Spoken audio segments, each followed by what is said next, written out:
Ahoy hoy. Yo. Yo, I don't know about you, man, but and I feel like it's become a thing. Every week we're so unprofessional. Every week we start the show with being like, "Did we do it? Did we do it right this time? Did it work this time?" This is another one of those prime examples where like you literally hit the button and then you're like, "Ah, who fucking knows? I'll find out after."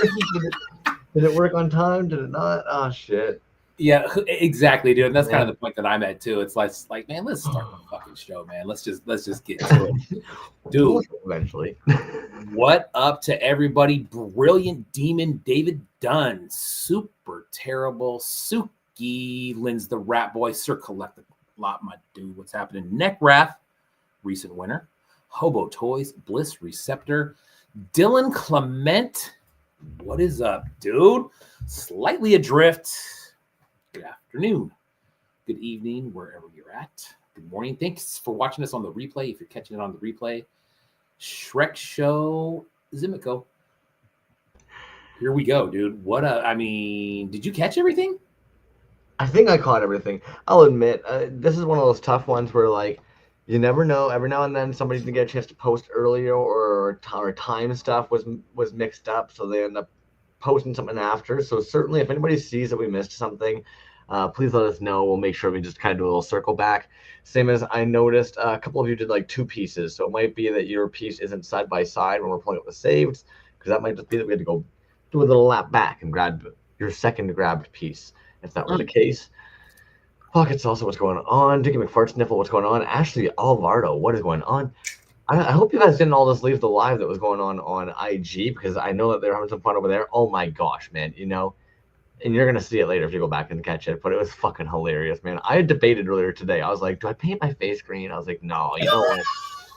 I'm not spending the next 2 hours with green face paint. Well, I no sure than should I pull up the fucking live tonight. Who's sitting there? Cave Dweller, fucking hair's back, has this little headband piece, has the little green ears, full face in green. Wow, dude. I missed that. I fell asleep like a loser after work today, No. and I missed that shit. But I'm sure we'll see post, dude. I'm sure it was hilarious. Cave Dweller's a funny dude. Did you just say that you fell asleep at work? After work. Oh, okay. There we go. Hey, at work, you never know. It's Thursday. It's Toys Day. If it happened at work, it happened at work. Cool cat. What's up, man? Yeah, lipstick too. Because I didn't even catch that part. I just thought he had very luxurious lips. There we go. Voluptuous there we go. That's a word, right? Dookie. I met Dookie in person last week, dude. That was awesome, man. Super cool. I would say you're probably still riding the high from that, but at the same time, that must have been a very exhausting weekend for you, man. You were go, go, go, go, go. I will never do that again, dude. I talked a big game like, yeah, this is going to be super cool. I'm going to stay up for almost 2 days. And that's a bad decision, dude. When you're 46, that's a bad decision. I was going to say, you thought you were 1921 again for a minute, and you gapped. Dude, that's rough. One thing that I really learned that between the hours of like 10 p.m. and 3 a.m., the airport is dead. It's like a ghost town. And when you're kind of walking around in there, you're like, man, this is fucking weird. But yeah, dude, it was good. I mean, it was really good to see everybody there. I met a few new people out there. I mean, people that are in our scene, but I've just never met them in person before. Dookie, one of them, man. That was super cool. But yeah, I mean, the venue, it was gosh, dude, if you did square footage, I think it would probably be really close. But I was telling somebody that what was cool, what Sadat, yes, man, King Spider, I did meet him. Dude is excellent. But it felt like Decon. You know what I mean? If you've been to Decon before and it has that kind of feel, it definitely felt like that. So that was cool. Pocket Sizzle, what's up? I don't know why, but when you mentioned that you met a lot of people you hadn't met before, it made me think of the fact that, and you probably have no reason to know this, but generally speaking, when I meet somebody and I want to shake their hand, I have this weird, I don't know if it's like a deflection or what, but I'll basically ask, like, can I touch your hand with my hand? Because I feel like shaking hands is such a weird thing to do that I almost need to like call out the fact that like this is a very strange formal thing. So I'm just gonna ask permission, like, would you like me to touch your hand with my hand? Is that a thing we're about to do right now? That we're just gonna rub hands together? So like I almost like to just kind of make them Hands. feel a little weird about the fact that it's like, we doing this? We going in for this? Yeah, we are. See, but once you start doing it, you're good to go, man. I shake hands 24 times a day minimum, no matter what, dude. Guys on the construction site, you shake everybody's hand, man. I think that's just kind of the thing to do. And that's why you've got a cold now. You got that right. I'm blaming that on Decon. Actually, I'm gonna say that happened on the plane somewhere, something like that. Lee, my man, what is up, dude? Remix Plethora, aka Hip Hop Toys. What a stellar dude! Great show, man. That was a very cool one. Tape Fiend, I believe that is future retroistic. And they had some magazines on on display over at Eddie's table over the weekend, so that was cool. You know, fucking Evil Wing just said it, a very random but well-needed show. I would say that, man. I would definitely say that this is an interesting point that we're in, and it's obviously very interesting for this particular scene because, of course, some of you guys were busting out toys that I don't even know where the hell you got the heads from, where you got certain pieces from. But yeah, man, let's be real. I think we kind of needed something to just kind of laugh. Like, I kind of like that a lot of folks were kind of like, I had no idea what I was going to make for this, but then I got inspired when I saw blah, blah, blah, and we just had a lot of really jokes pieces, I think, on top of some of them being, let's be honest, Chevaho, like, if your goal was to just make us say what the fuck every week, like, you win, okay? Yeah. We got it. You know what's funny, dude, and talking about we all needed kind of like a really good, fun show is, you know, I've been telling people that this show was actually kind of born off of a joke on April Fool's Day, right? Like Cave Dweller posted it was supposed to be a joke, and everybody's like, "Oh shit, I'd do a Shrek show." And next thing you know, there's 50 artists in a Shrek show. And I dude. So here's the deal. I'll be honest with you, man. I am not super familiar with Shrek. My kids watched it. Some of the references I will not get. I promise you that. Doesn't mean it's not a great movie. Or I heard there's multiple movies, right? 3, 4, 5, 6, 12, something like that. But yeah, I agree, man. I was doing a couple looks. Pikmin, what's up, man? I was looking at the pieces before we started here, and yeah, some really good work, dude. Have you noticed how many people are sculpting now? You know what? That isn't actually a very interesting point, man. And you know, I sincerely think that a lot of that does start maybe inch from things like Death and Strawberries and Kerfloss, man. Like at the end of the day, like a lot of us don't think about it because it's just hobbies, but companies pay people to do the kind of shit that you guys used to do. When Kerf would sit there for hours, or even Pocket Salsa's been doing this thing where he gathers up like 3 or 4 artists. They sit there on IG Live and they're all making things. It's kind of like, yeah, the pot shop I work for will have brands reaching out to ask us if they can actually like pay us for time to send people. Like companies want to send people to places because it brings people in, gets people interested. People buy products now, right? So it's like, whether you think of it that way or not, in a weird way, you guys have really been marketing the whole idea of sculpting your own pieces from scratch for a while now. Yeah, Rokomashu, what's up, man? Evil One, good point. I prefer sculpting since I'm worried about ruining toys. And that's another thing that I think we're seeing a lot of too, right? Is people sculpting on top of figures, which is always, I mean, sometimes it's a little modification, sometimes it's a whole new thing, right? One thing I was like amazed by were the people, because I know it was a resin art show, but the amount of people that actually made a mold and casted their pieces. That almost becomes an art in and of itself. Like, let's be real. That's almost kind of like when you see like the Greatest Bake Off or something like that. It's like, yeah, I can make a cake, but I can't make a cake that looks like B to the J. Right? So that's where some of this was kind of nuts. Yeah. It was people kind of being like, because let's like half the homies I know, you talk to them, one of the things people hate doing the most is making a mold, man. Money on silicone, have no idea if it's actually going to work out perfectly until you actually cast that first figure. And you got these cats being like, all right, well, got to make a resin Shrek piece. Dude, and I think you're right, man. Just to back up real quick, I think you're definitely right that even making a mold is somewhat of an art form in itself. I mean, you see so many different kinds, and I know we talk about them all the time, but yeah, so let's take a mold from like Lab Monkey, right? And it's it's different than what other people are doing. Some people are doing the same thing, but then you'll see somebody pour something in like a fucking Dixie cup. Yeah, Dixie cups, plastiline, cardboard walls. Fucking, Yeah. I'll see Zymet Co. uses PVC piping. Yes. They use almost, it's Yeah. like, yeah, everybody's kind of figured out the different method. Are they doing a cup mold? Are they doing a 2-part mold? Are they doing a matrix mold? 3-part? It's like, oh shit, man. Even recently, Titty had that fucking, the plug that he was popping on the bottom of his 2-part cup mold, just to have the feet come out. It was like, holy crap, yeah. Yeah, and that's the thing, man. Like, if you're getting pieces out of anything that you're doing, I mean, who's to say that's wrong? I mean, you might find a better method down the road or something like that, but it is what it is. But I think you're right, dude. There is an art form to that. It's all like you could take that whole process and break it down and say, shit, there's people that just do molds. You know what I mean? And don't necessarily make toys; they just do molding for people. But you're right, dude. I agree, man. It's definitely a. I think there's a bunch of different art within the art, I guess. I'm with Pocket Salsa. That's a hard one, man. I can't do that at Couch Key and Cave. It was tempting, admittedly, I won't lie, man. When I saw that they were, because they were having a little bit of a technical difficulty at one point, and it was hard not to kind of be like, homies, like, put on a pause and come. And you know what I mean? It's like that weird thing where it's like it's almost too late at that point. You're kind of like, ah, shit. You're already driving home. Okay, well, I would have said stay another night.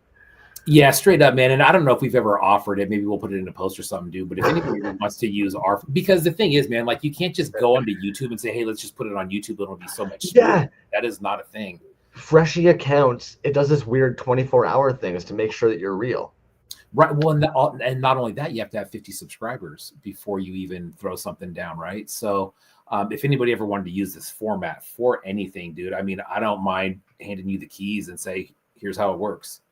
And just use this format. I mean, we don't have to even be on the show, but if somebody wanted to use this format to put it on YouTube, absolutely, we definitely do that for you. Insert that like loud echoing. The more you know. I'm over at Cape Ballers. There was something I was going to check over at their page here for a second. I don't know why the fuck I'm drawing a blank here. I thought there was going to be something I was checking over there, but apparently not. Hey, you want to pull up some Shrek pieces and take a little look at what everybody made? We could, man. I was going to ask you if you have any news you wanted to go over or anything. I don't have too much. I personally did not pull up any, like, that's what I was actually going to do. Yeah. I knew that Ocular Rhombus has a sale going on. I want to make sure I got the proper code going here. There's going to be 20% off going on in their store using the code Doomsday. Nice. I'm sorry, you said that was it 20% off? 20% off your entire order. Yeah. Ooh, nice. Yeah. What news you got? You got anything fun, exciting before we Shrek into it? I don't. I figured that we would just do that. I saw how many people were in this show. I was like, well, shit, there goes the news and anything else we were going to do. But that's cool, man. I think for shows like this, that's probably how it should be. The only news that I have is more of a question mark than anything. What are we doing next week? Next week, Thursday, is Thanksgiving here in the United States of America. Right. And so I don't know. We didn't really talk about that. Oh, does it land perfectly on a Thursday? Every Thursday. It's on a Thursday every year. Oh, I don't know shit. Yeah. Well, weird. It's one of those funky holidays that the date moves around all the time, depending on what the last Thursday of the year is, Or I mean, of the month. Sorry. Does our your Thanksgiving remains the same? Like, can you explain to me now? I'm perplexed. And does our Thursday do this? Any Canadians in the chat, let me know if our Thursday does this too, and I'm just oblivious. Yeah, last Thursday of November, every year. So that's what it is. I can't explain it. It's just one of those things. I think it's funny that you guys. I don't know, dude. You guys do celebrate Thanksgiving, correct? Yeah, but ours is like, it was like 2 weeks ago, I think. Right, but when you guys celebrate, I mean, are you like technically celebrating the same thing? Even though like what we grew up as knowing as what we're celebrating is pretty much a fucking farce at this point, The evil man came. It's kind of like the opposite of Santa. It's like Krampus. Yeah, well, I mean, Yeah. like Christopher Columbus comes over, right? And and it's just like, well, but there were people here when you got here, so it's really not yours. So I don't know, man. Which, you know what, and I'm not going to get into it with the whole Christopher Columbus one, but this one I do find always really fun, and it made me think of it with Slime City that was actually over in Vegas recently. So mm, Quebec is part of Canada, but what I always love about this is Quebec is actually part of New France, and if you look at the map, it kind of makes sense, right? France ended up being kind of like, we're going to send some homies across this little bit. But at some point, basically, when we did Confederation over here in Canada, we just kind of said, fuck you, you're Quebec. And all of a sudden, Quebec, like New France is sitting there kind of being like, we're not British, we're not Scottish, we're not Irish. Like, what are you talking about? And New France or France was basically just kind of like, it's all good. We kind of forgot we had people over there anyways.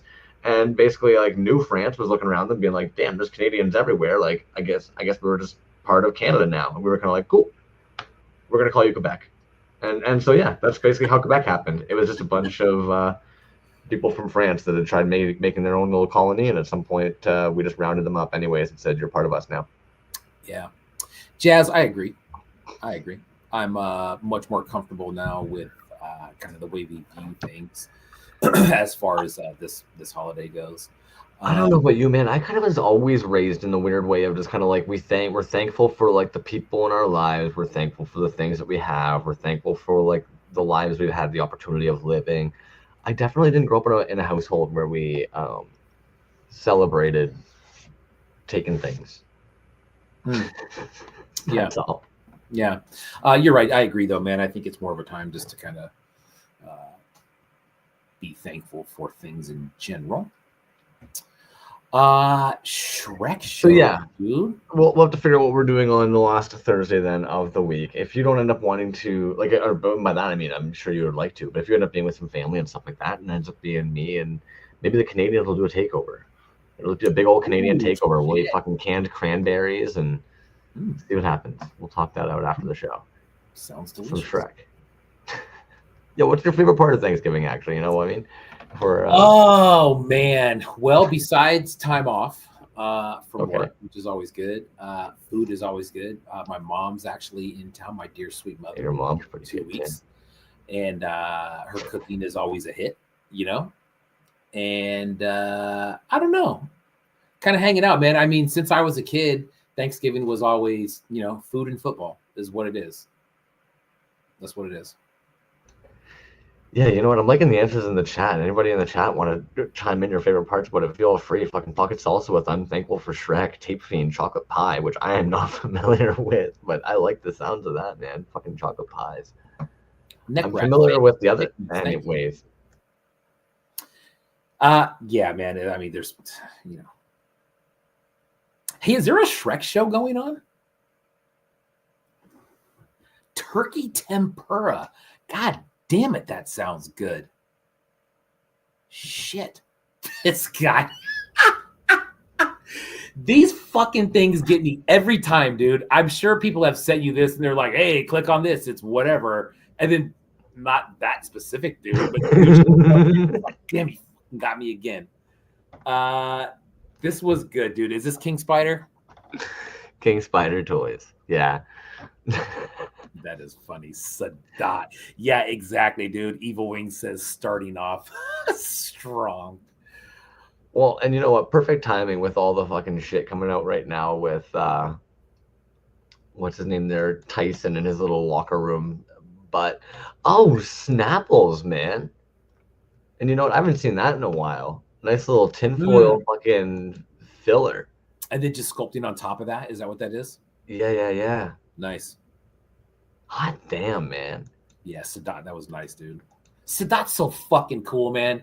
I wish, I want to say I wish you could have met that guy, but dude, gem of a human, dude. Super cool, dude. I feel as though if I had the opportunity to meet a lot of these individuals, the imposter syndrome would be fucking through the roof, man. Straight up. And, maybe for a couple minutes. I mean, it's kind of surreal to see everybody. Oh, God dang it. Every time, right? Every time, no matter what, every time with this guy. Big bad Pinocchio. seeing so everybody was kind of saying it in the chat today on the comment for the giveaway. That one of their favorite parts is seeing that diversity. This is a prime example, man. It's a fucking Shrek show, and yet we even have characters like tertiary and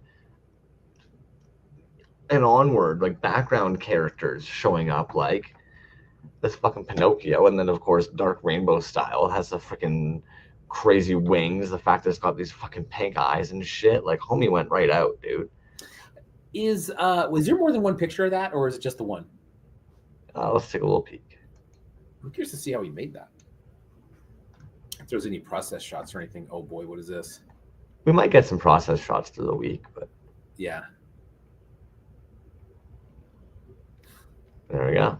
Like I said, man, the guy, and it's just so like no matter what he does, dude, I love how he keeps everything on brand.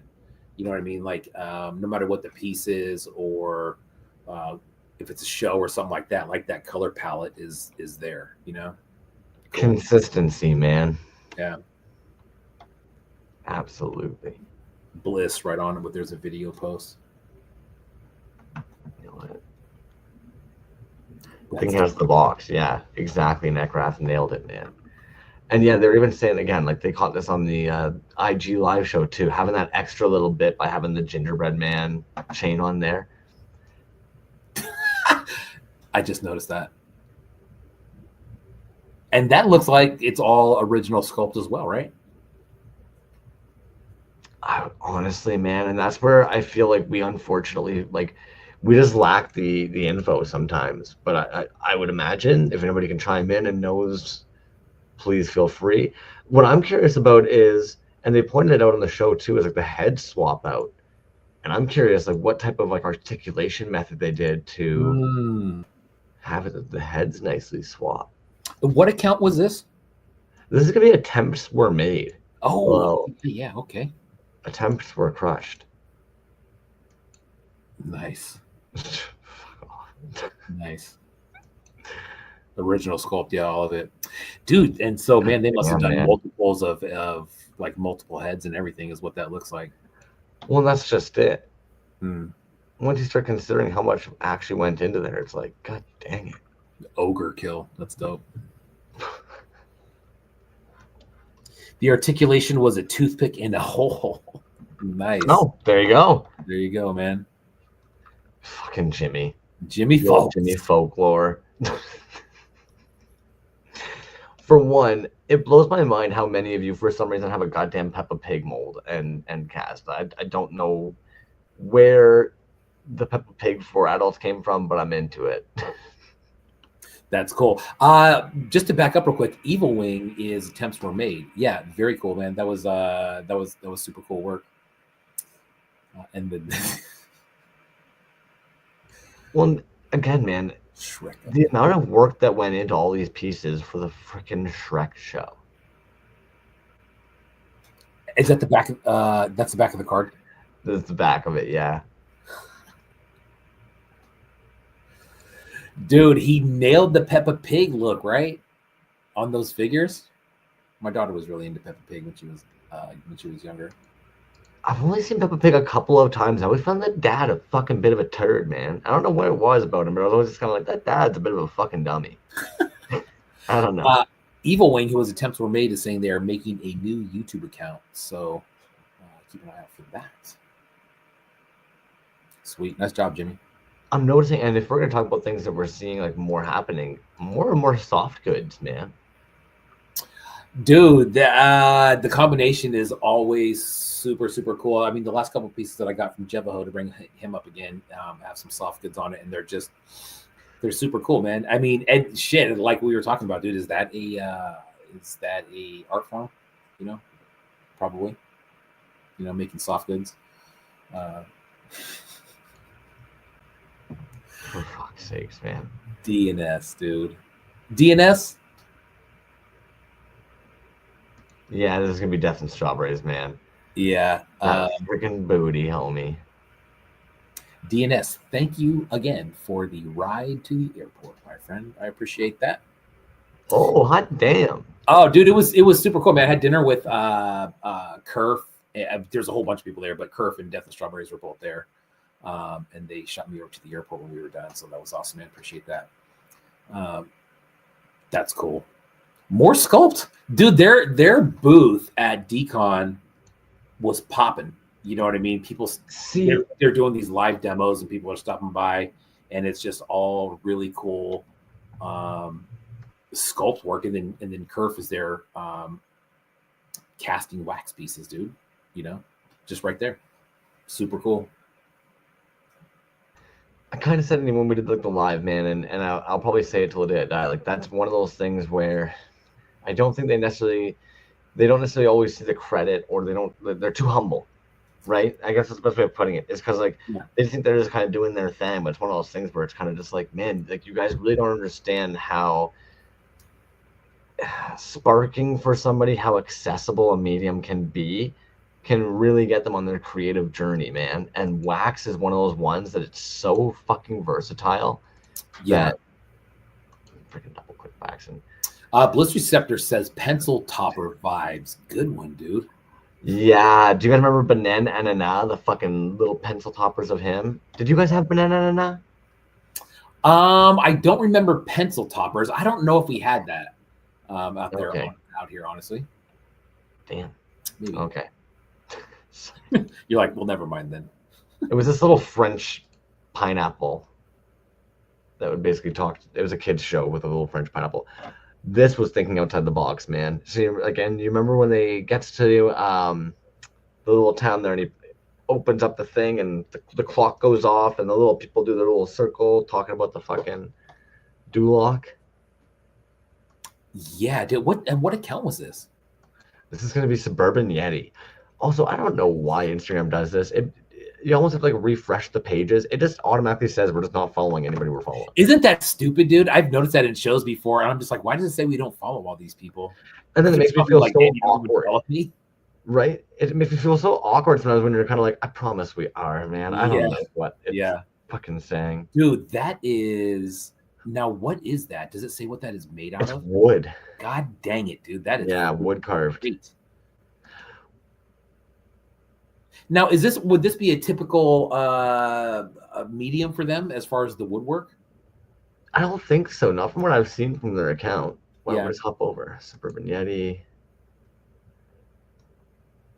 Some peg people in the past, some drawing, some more wood here. Yeah, wooden figure, 2.5, 3 inches with wooden cars. Yeah, okay. Yowza. Yeah. Nutcracker. Nice. Very cool, man. Some woodwork. That looks like something that you would just almost like a Christmas ornament, right? Like that's something that you would go pick up. 100%. Yeah. That's a fun one too. Sorry, not to stray. Yeah, no, it happens. That's really cool, man. God, that's really good too. Fuck, man, that looks so pro. Yeah, it's a fun piece. Yeah, very nice. I'm gonna have that fucking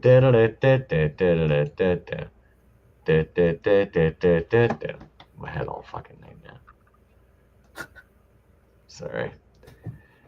Basement sludge. Oh, fuck. This one, and maybe I'm wrong. Somebody, and we've talked about it before too. That fucking comedy sketch with the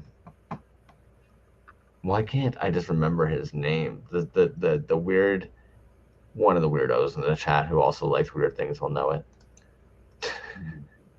Damn, dude, that's good, man. Fuck. Cool puppet. Oh, I wonder if Roko was talking about the previous. Old Greg, sir, class a lot. Thank you. Yeah, this one definitely gives me old Greg vibes. Yeah. Like, goddamn, man. God damn, dude. I feel like it's one of those things where luckily there's been enough Shrek movies and things like Burger King and Walmart have taken them over enough that I personally wouldn't have caught it, but I think that's where so many of these random freaking pieces come from that are from the movie. Although, like, that just does not look like it's from Shrek. Yeah. It's like a pile of just random bears and mice.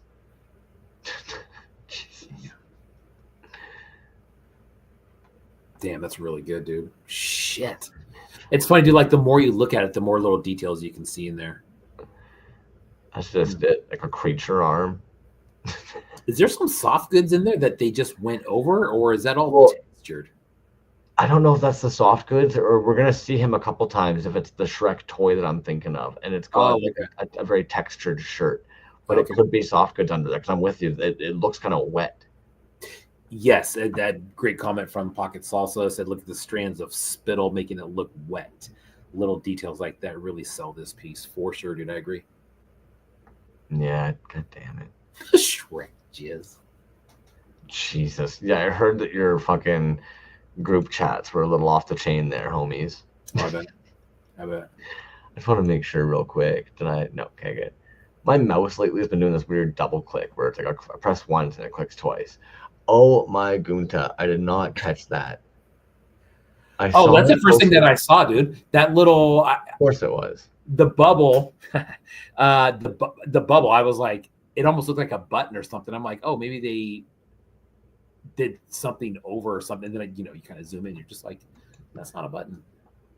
Well, I guess it solves it then, man. I didn't think so, but I guess I'm more of a breast man, and we know you're more because my eye was definitely up here, being like, God damn, that's pretty jokes. But your eye went right to the good piece, man. Your eye went right to I'm the just gonna shut piece, the man. fuck up. No, no. And I do have the second piece of theirs. They made two pieces, so I do have the second one up there as Yeah. well. It's gonna show up a little bit later on. But an interesting take, man. I definitely don't think, like, let's be honest, if you told people that you were gonna be pulling up a Shrek art show, many of them would not be picturing almost like Shrek's wife being painted like some kind of like beautiful French woman, and the toy you get are some pubes. Yeah, yeah, right. And if anybody isn't following Ashley Kate Alvarado, please do so. And just kind of scroll that account and see the type of artwork that's being done. It's super cool. Don't say button, whatever you do, bro. Kamashu. Puzzle Panther, what's up? Oh, Kilo Flow, what's happening? Porpoise, what's up, dude? This freaking guy. That's kind of what I mean. Like when earlier I was kind of like Jebaho. Like if your whole fucking point is just get us to say what the fuck every week, like you're doing it. Yeah, I mean that is. I mean, when his pieces come up, dude, they're good to the point where it's like, how can you can't even pick that apart? And here's a great example. I just said, the last few pieces that I got from him, I had some really cool soft goods on them, and here we go again on both of those. Super cool. Yeah, don't be hitting on Ashley. That's super terrible's lady. The fucking chat tonight, man. You guys are killing me. Dude, it's Shrek. What do you expect, right?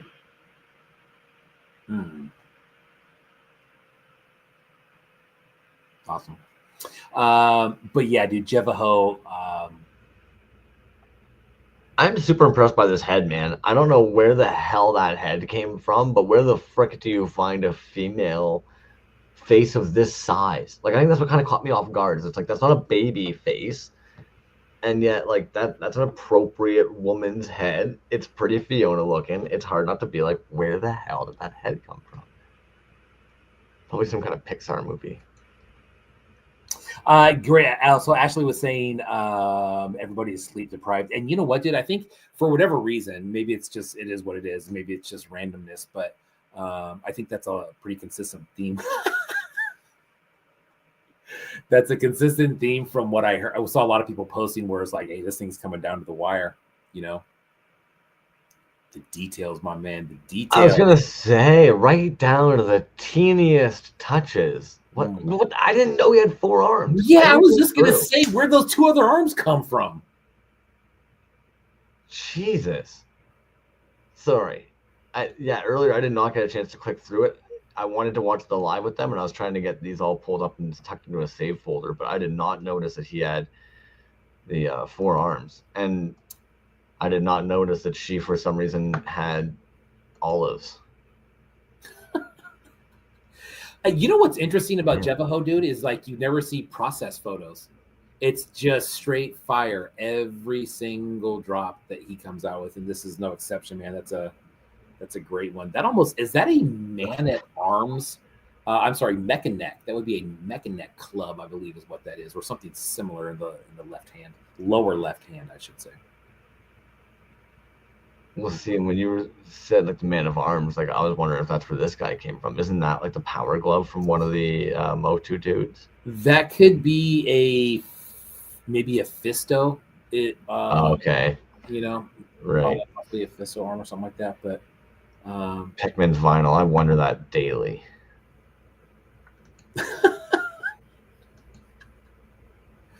Fisto, yeah, okay. DNSS Fisto too. For fuck's sakes. And two of them. He makes two figures. Yeah, went all out on this. Nice job on the the colors Shrek too, first, man. You but made my very kid over. know that. Yeah, man. You know You what I guys mean? are fucking nuts. Yeah. Same as this breezy brick yard. Jesus. And I think they did two different pictures too, but this is probably the best one to be able to see, like adding the extra little on the shoes to give them like that Converse, not Converse, fucking. Adidas. Thank you. Dude, the skull on that, did you see that? That was sick. I should pull back up here in a sec. There it is. Damn. And some Shrek bling. And a Yeah, very cool. 400% bear brick. I wonder if they actually destroyed a bit, because if you go to their profile, they actually have one of those bear molds. But now I'm wondering, like, did you demo a bear brick for this? Yeah, that's what I was looking. I said, breezy brick yard. It sounds like there may be, bear brick or, yeah, maybe, dude. I don't know. There are ones that I think are that scale that are a little bit cheaper. They give them out at Decon every year when you walk in. Fair.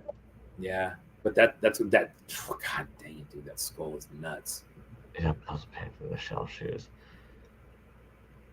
Rokomashi, how you get a little beer like that? You know what, dude? Hit up Ordinary Toys. Ordinary Toys did a St. Patrick's Day piece a while back, and it's holding a little thing of beer. It feels like forever ago these days, but that must have just been like last year, right? The St. Patrick's Day piece? Yeah. Man. Almost 2 years now. Maybe, yeah, probably almost 2 years now. Goddamn time. Oh, they destroyed one of time. the Puzzle Panther said they destroyed one of the Temu bear bricks, probably. So Oh, okay. There we go. Puzzle Panther, there it is. The shell toes. You know this. Dude, this guy's fun. That is. I was trying so hard not to just yeah. But it's fun, man. Is that Cave Dweller? It's a Cave Dweller, yeah. That's nice. So they ended up doing a swamp thing with the sculpted on top of. So I think that's what even makes it kind of extra fun. The fact that they ended up doing the swamp thing sculpted on top of the Shrek figure. It's just fucking jokes, man. Yeah, dude. Breeze is saying fair. Not to give away your secrets. We were just surprised. I was just surprised. Yeah. Lots of sculpting, man. Well, and then Cave Dweller was saying too, like they did mold this as well. So if anybody did end up wanting a cast of it, there are some available. Oh, nice. Very cool. So what do you think the scale of that is, dude? I mean, I saw the mini right next to it. I think that's why they did that. Yeah, they put it next to the mini, and they were holding it up tonight. Like I guess big size. Big size, okay. That's my guess, man. Like if I had to guess, like it's probably around the size of a Bic. You guys have Bics, right? Absolutely. Yeah. Request the Kenner colors. Yeah, dude. Cave Dweller.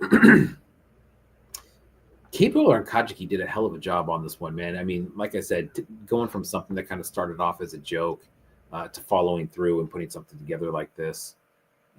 Very cool, man. Well, and even Kajiki has said it that like one of their favorite parts about the scene. I think they said it in one of the chats or one of the comments for one of the giveaways that has become throwing shows, organizing and putting together shows. And I think that's sick, man. If anything, again, that's a piece that like, let's be honest, even if you were in a town with a bunch of bands, if there's never anybody who wants to actually throw shows or actually promote shows and you're all just in bands, it kind of fucking sucks.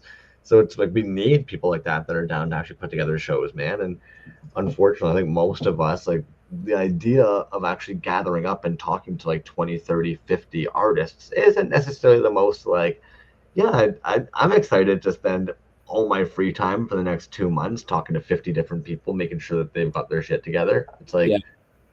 that takes a special kind of person. Straight up, man. And that's what I think I liked about the giveaway question this week was, I think there's sometimes a divide for people who like online shows and people who don't like online shows. The people who don't like online shows, I'll be honest, dude, it's really a lame ass reason why they don't like them. But I think this was really good in the comment section for the giveaway. Was kind of everybody's take on why they are important, and what they do like about them. And that's kind of what I was hoping to get out of that question was, not necessarily what you like about it, but you can also take those answers and say exactly what you just said, dude. This is why we need these.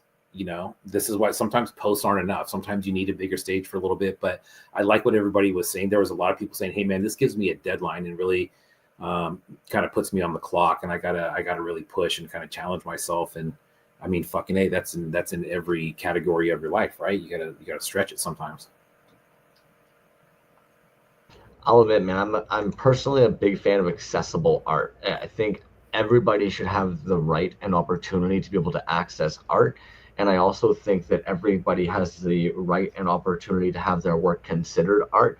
I'm a huge fan of visual noise, if anything, and that's probably one of the few things I actually really love about Toronto. It probably sustained me when I first moved down here and I didn't really know anybody, was being able to walk around and seeing certain paintings or graffiti or even sticker art. And then that even starts becoming things that you become like looking for, right? So it almost becomes like this thing that like Urban Ninja is a prime example where it's like their stickers are so familiar and so recognizable of their style that as you're walking around, you start seeing their different stickers around. You're kind of like, oh shit, yeah, it's kind of like seeing a familiar face out and about in a big giant fucking city. Wildflower Addicts does a bunch of like these random paper mache paint ups of like big 1950 chicks and stuff like that. So it's like you see those, and again, it's fun. You're kind of like, oh hell yeah, there's one of the homies that's done that. So in my opinion, this is like a prime example. Like, we're taking up internet space, we're taking up random fucking time and information and displaying art like this, and everybody makes it accessible for us to see it. It's just dope, man. Yeah, that's a great comment by Sir Collect a lot too. He says, amen, these shows are just an open call for anyone, which is so necessary to building the community with people who just want to make, which I agree, man. Yeah, I mean, there's no, that's one thing that's very cool, that it kind of includes everybody. It doesn't matter if you've been here making stuff for years or if it's been a couple months or something like that. It's cool to get everybody in there and just kind of try to operate off the same thing. As far as whatever the format is, that's what's cool too, is that you see so many different takes on anything. Can I pull this up real quick, dude? Speaking of stickers, you're just talking about stickers. Bam! Look at that fatty right there, man. Worldwide Underground Toys. These are almost bumper sticker size. They're just a little bit under. Got a nice fat stack of these. These will be going out in giveaways for the next, I don't know, until we run out, I guess. But anyways, and I put a bunch of them, I lined this. I got rid of that stupid white empty space so I don't have to fill it up with random stuff every week. That honestly helps me out a ton. You were changing the toys you had there every freaking week. Every week, man. I thought you were just doing it for like special artists coming in and stuff like that. I didn't know you were doing it every week. If you go back through the episodes, man, you'll see very rarely where there's 2 weeks in a row where they're the same. See, and honestly, that takes what's probably the most setup time, is because sometimes I grab a piece and it doesn't fit right here. You know what I mean? But I fucking have action figures on that back wall that have been knocked over for at least a month now. And like Tone Twisted Tiger came over and they started trying to stand them up, and I was like, yeah, I can't, man. You start standing them up, more fall. I need to like be in the right headspace to start playing that game. Yep. Anyways, in there. This was an interesting drop, man. Have you seen this account?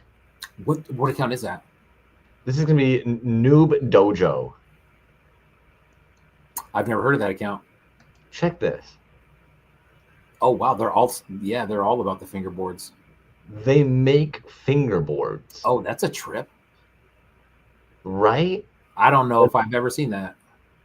And now, don't get me wrong. Like, I know there's a bunch of the homies being like, "Crumbs, Dude, calm down," but no, like this is pretty fucking nuts, man. go back to This that is thread. cool. Go back to their thread, right in the middle. This Up, their family? bro. That's Slug. Oh, okay. And I'm you like, know what? yeah. I Oh, remember. damn. Mm-hmm. Jeez. I remember he had made a post saying that he was going to change an account or start a new account or something like that, or maybe change his name. I can't remember what it was, but Well, he was Stoneforge for a moment there. I went correct. looking for it last Correct. show to show off one of their pieces, and I couldn't find them because I couldn't pull it up. But I guess Yeah. this is what they're up to now. They're pressing a bunch of pieces Oh, of wow. board to make tiny mini boards. Interesting. I was so confused by that. I'm like, yeah, so dude's got a girlfriend. Wow, good for them. Yeah, and I saw his face. And I'm like, oh, and you know what, dude? Was that Nekasatsu in the picture with him? Oh, okay, homie, you're now reaching on a level of tism that like we rarely talk about on here, but there's a reason I know everybody by like their handles. Like I don't know faces and people like that, my dude. Yeah. Well, get on the ball, dude. What are you doing?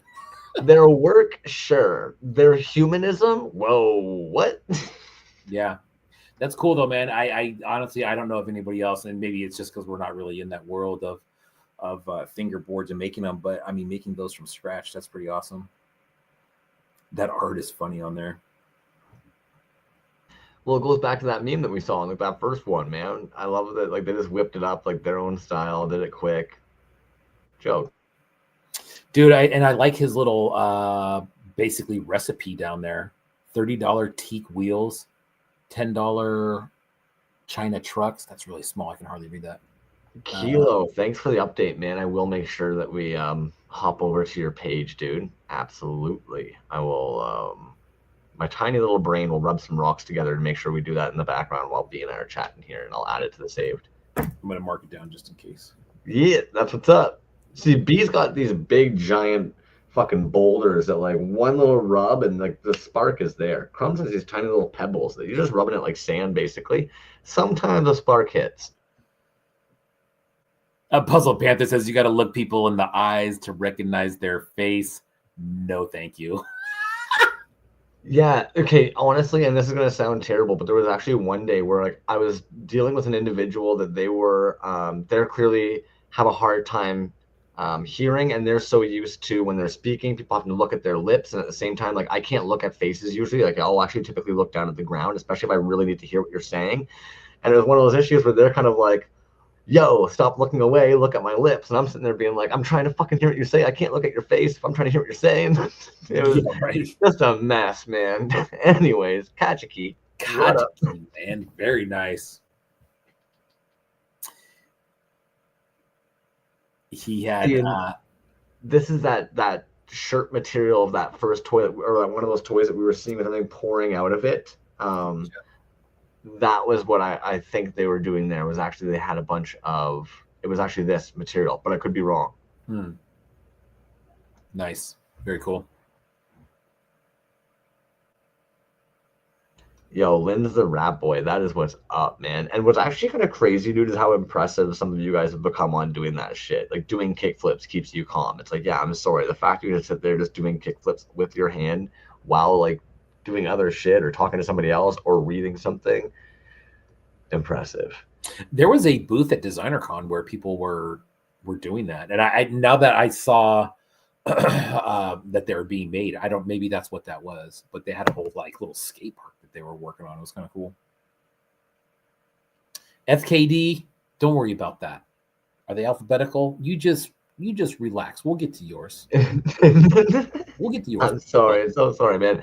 I promise you didn't miss yours, man. And if anything, fuck the toys. I want to make sure that we do show off, not the just so lame saying this, especially with the backers and stuff like that. But like the box that they ended up making for their piece was absolutely fucking bonkers too. Straight up. DNS says, yeah, this piece was oddly disturbing. And Suki, what are you doing on both accounts? I was just gonna say, now you're jumping all over the place, coming in here undercover. What are you doing? We all know who you are. Yeah. Wow. Sir Collect a Lot nailed it. Also, homie, your freaking picture for your YouTube, you look like it was like a paid for advertisement shot. The heck's going on? It's so fresh. Dookie, Rut Row Toys. This is okay. This is a Barbie reference, right?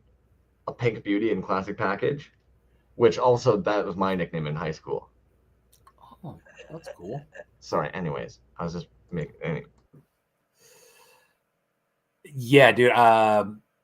If you're not following, it's Rut Row Toys, but it's Dookie McFart Sniffle is what it is the account.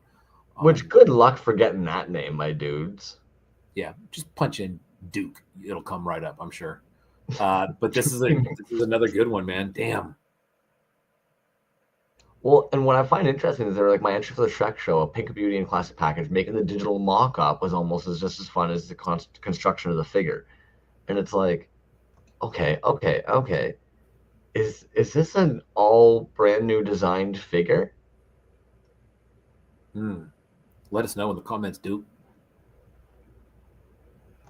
Because and like that's where we're at these days with technology and everything is, and like with the skills you guys are at, it's kind of like, is this a kit bash or did you legit grab like a head that would have been available for a 3D piece on a, and like did you digitally put this together?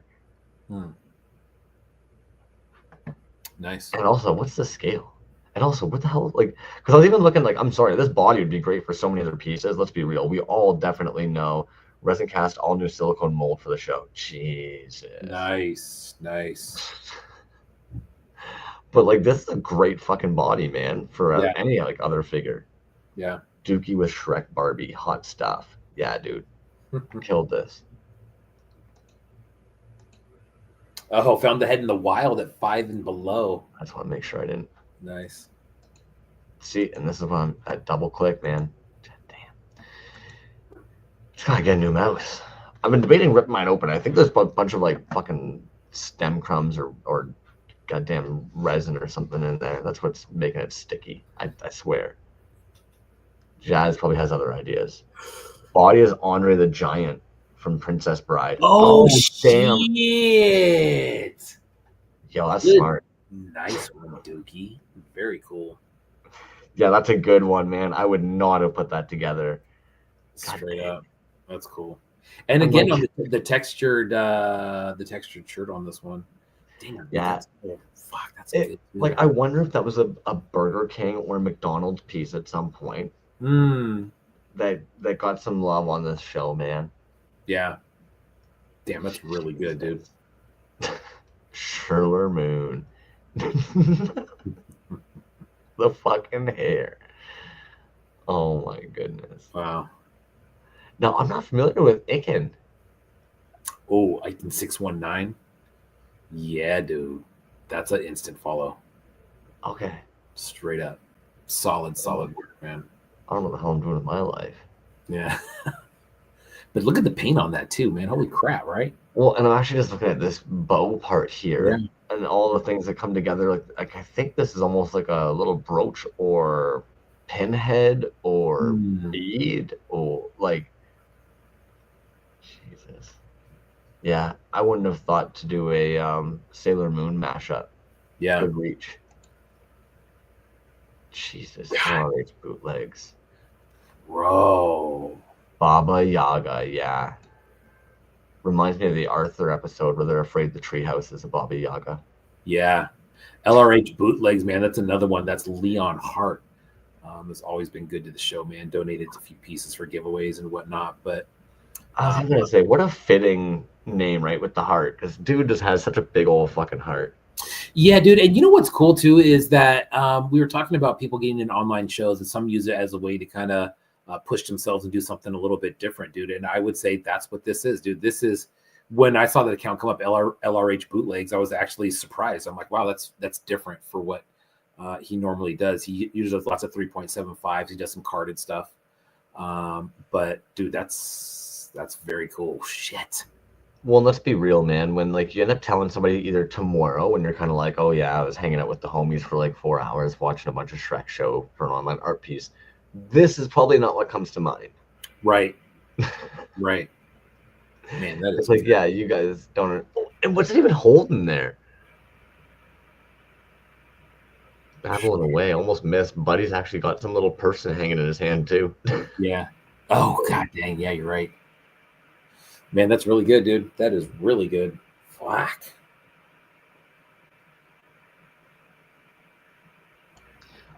Cosmicville Toys. This one gets nuts, man.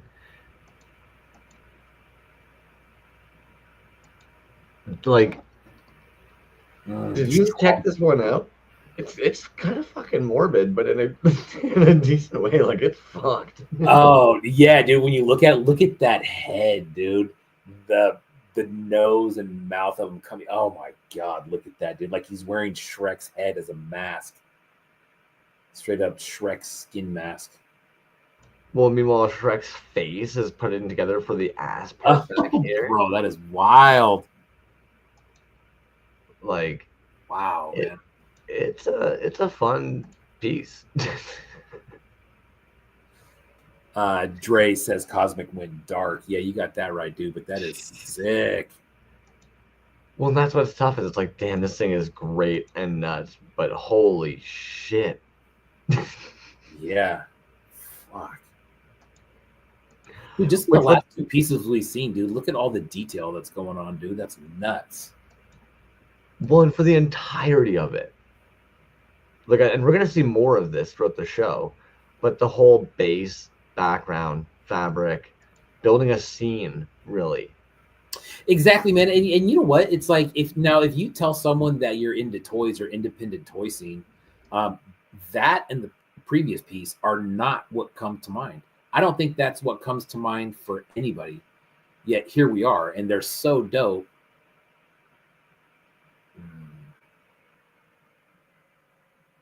That's so. Gotta love fucking Puzzled Panther. How did he put the mask on with hooves? Who put the mask on? That's what's nuts. It's kind of like, who sewed this fucking thing together? Like, what weird person out there just. Because, like, yeah. Anyways, diorama. Necroth's Shrek skin mask sounds like the name of a new song by Slayer. Shrek skin. Oh man, Dre.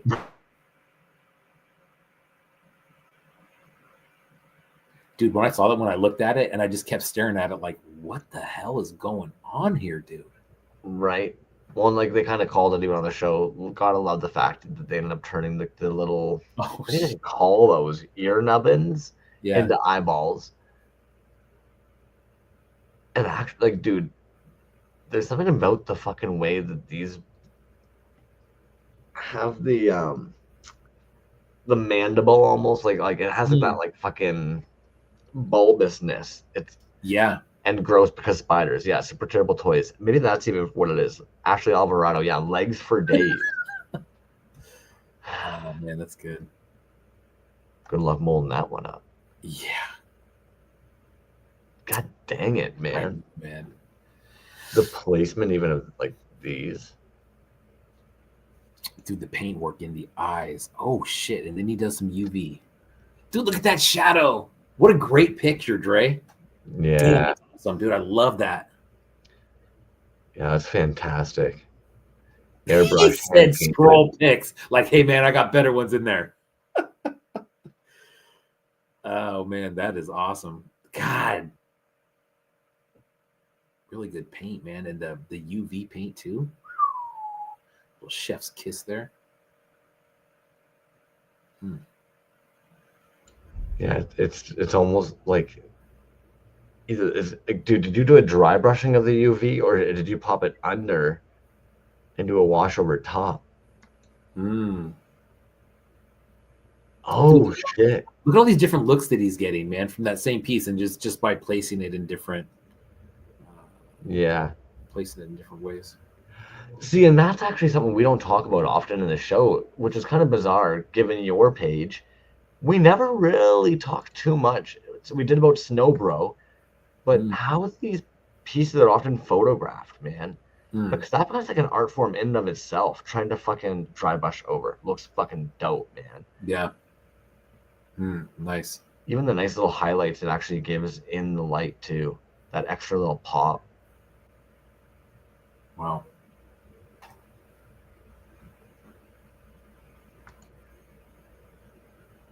Miss work, Dre.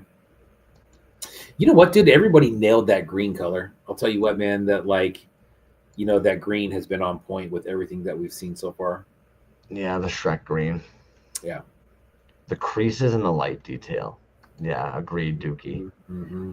Okay, so if anybody actually is familiar with this Swamp Thing figure, this one's really fucking impressive to me, man. Because of how they matched this. That part was really impressive to me. Like, I don't know, I like Grayskull. I don't know if you ended up molding it or Vaughn Fake name what's molding it or casting this one, or if you've actually put a little bit of clay sculpt over top of the OG. But one, like this piece is annoying to work with because of the strings that are tied in here. But two, Mm. this blending where it looks so on par with the same fucking figure. Well done, dude.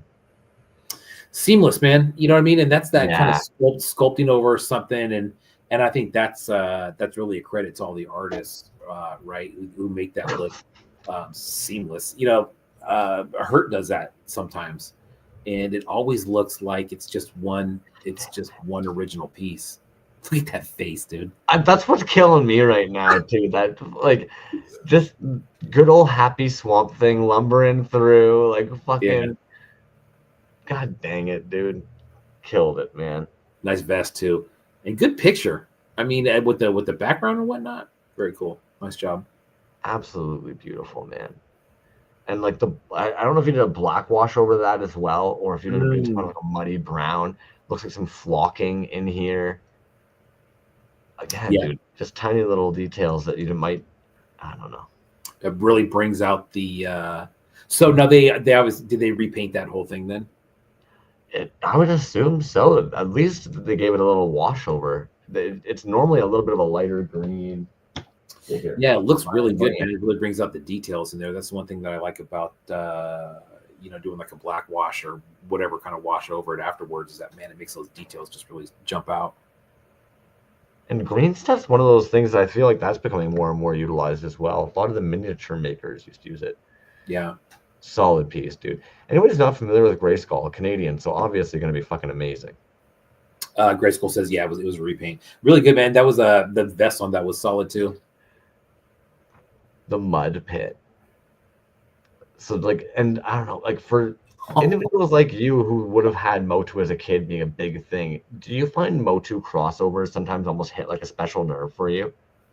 I think so. I think they're really recognizable to me. You know what I mean? And I Yeah. think the thing that's cool about Motu for me is, being an adult now, and being, when Motu was really popular, dude, we did not have money to go buy Motu toys, so it's still cool to see them as an adult where you can recognize them and say, like Slime Pit, dude. I mean, no way I was getting that. That's a rarity. I don't even know if any of my friends had that. Um, but it's just another really good crossover. I mean, look at that, dude. Obviously, Merman, right in the slime pit, evil pit of gruesome ooze. See, that's some Motu vernacular there, if you will. Well, and looking at that, like that's its own OG. Yeah, okay. Dude made his own like slime pit for this. Dude. No, that's a toy. That's a play set. You know what I mean? But even when you hear a toy, like I don't think that people are making play sets like that. No. But they are. Damn, that is good, dude.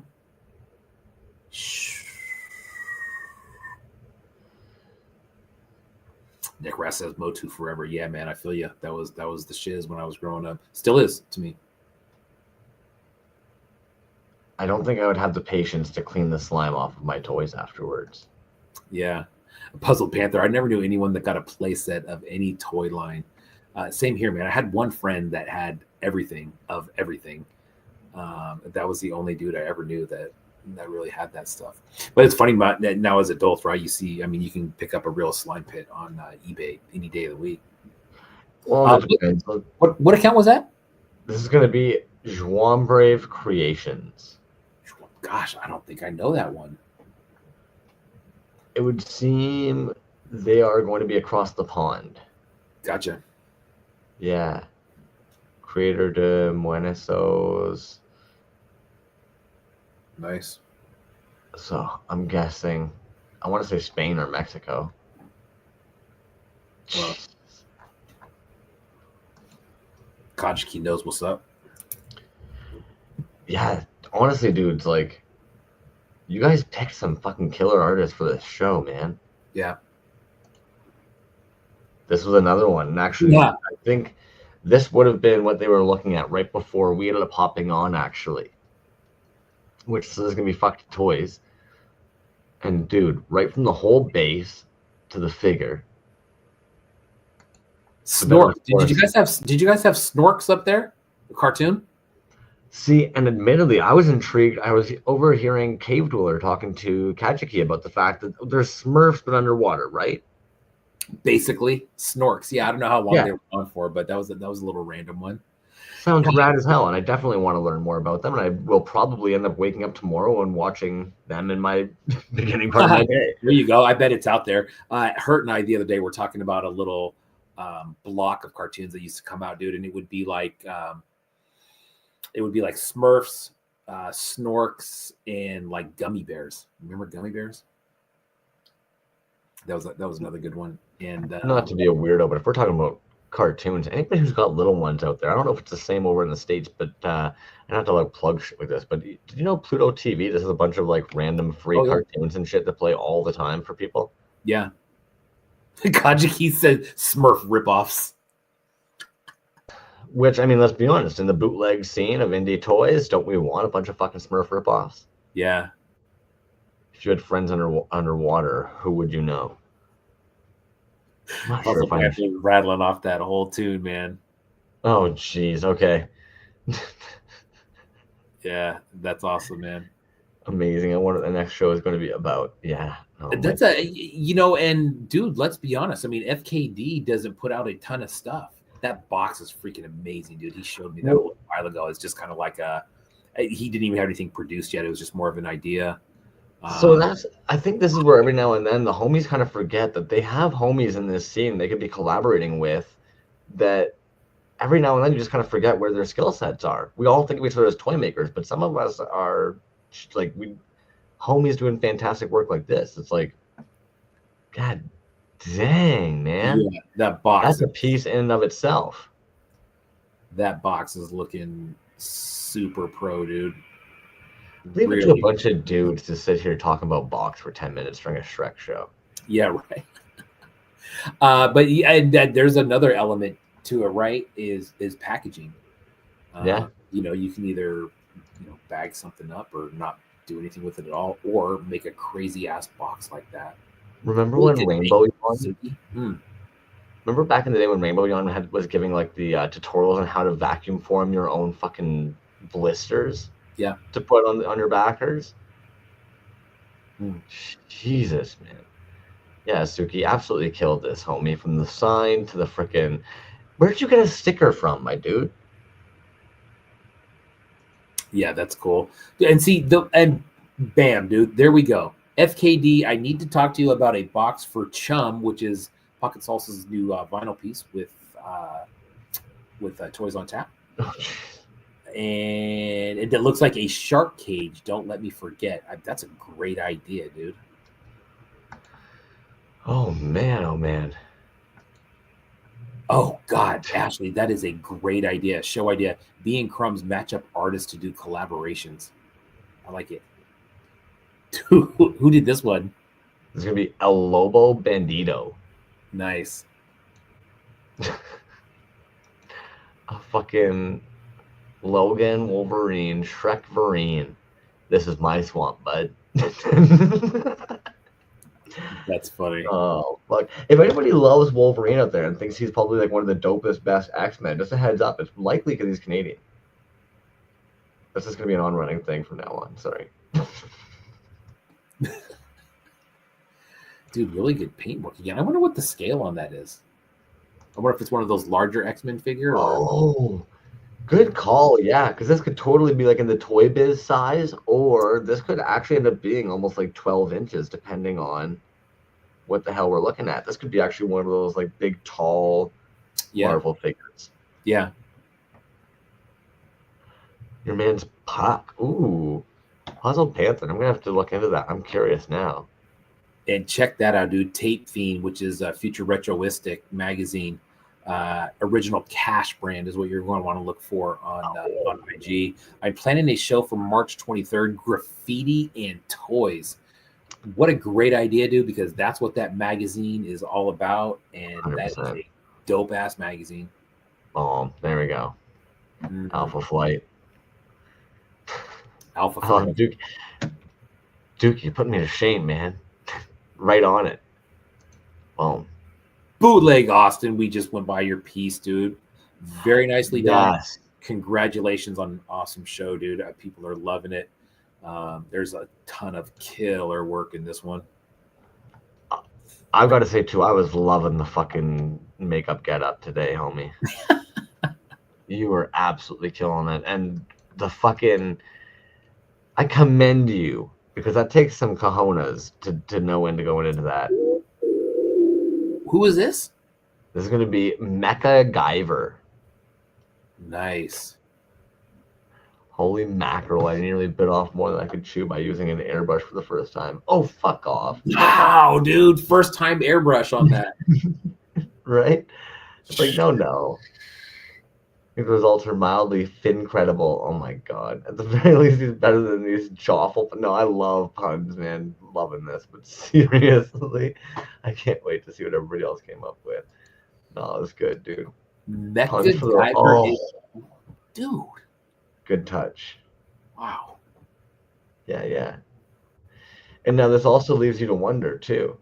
Has a shark gone up Shrek's ass and is now currently controlling his body? Or is this actually a combination of a Shrek shark? Leave it to your imagination.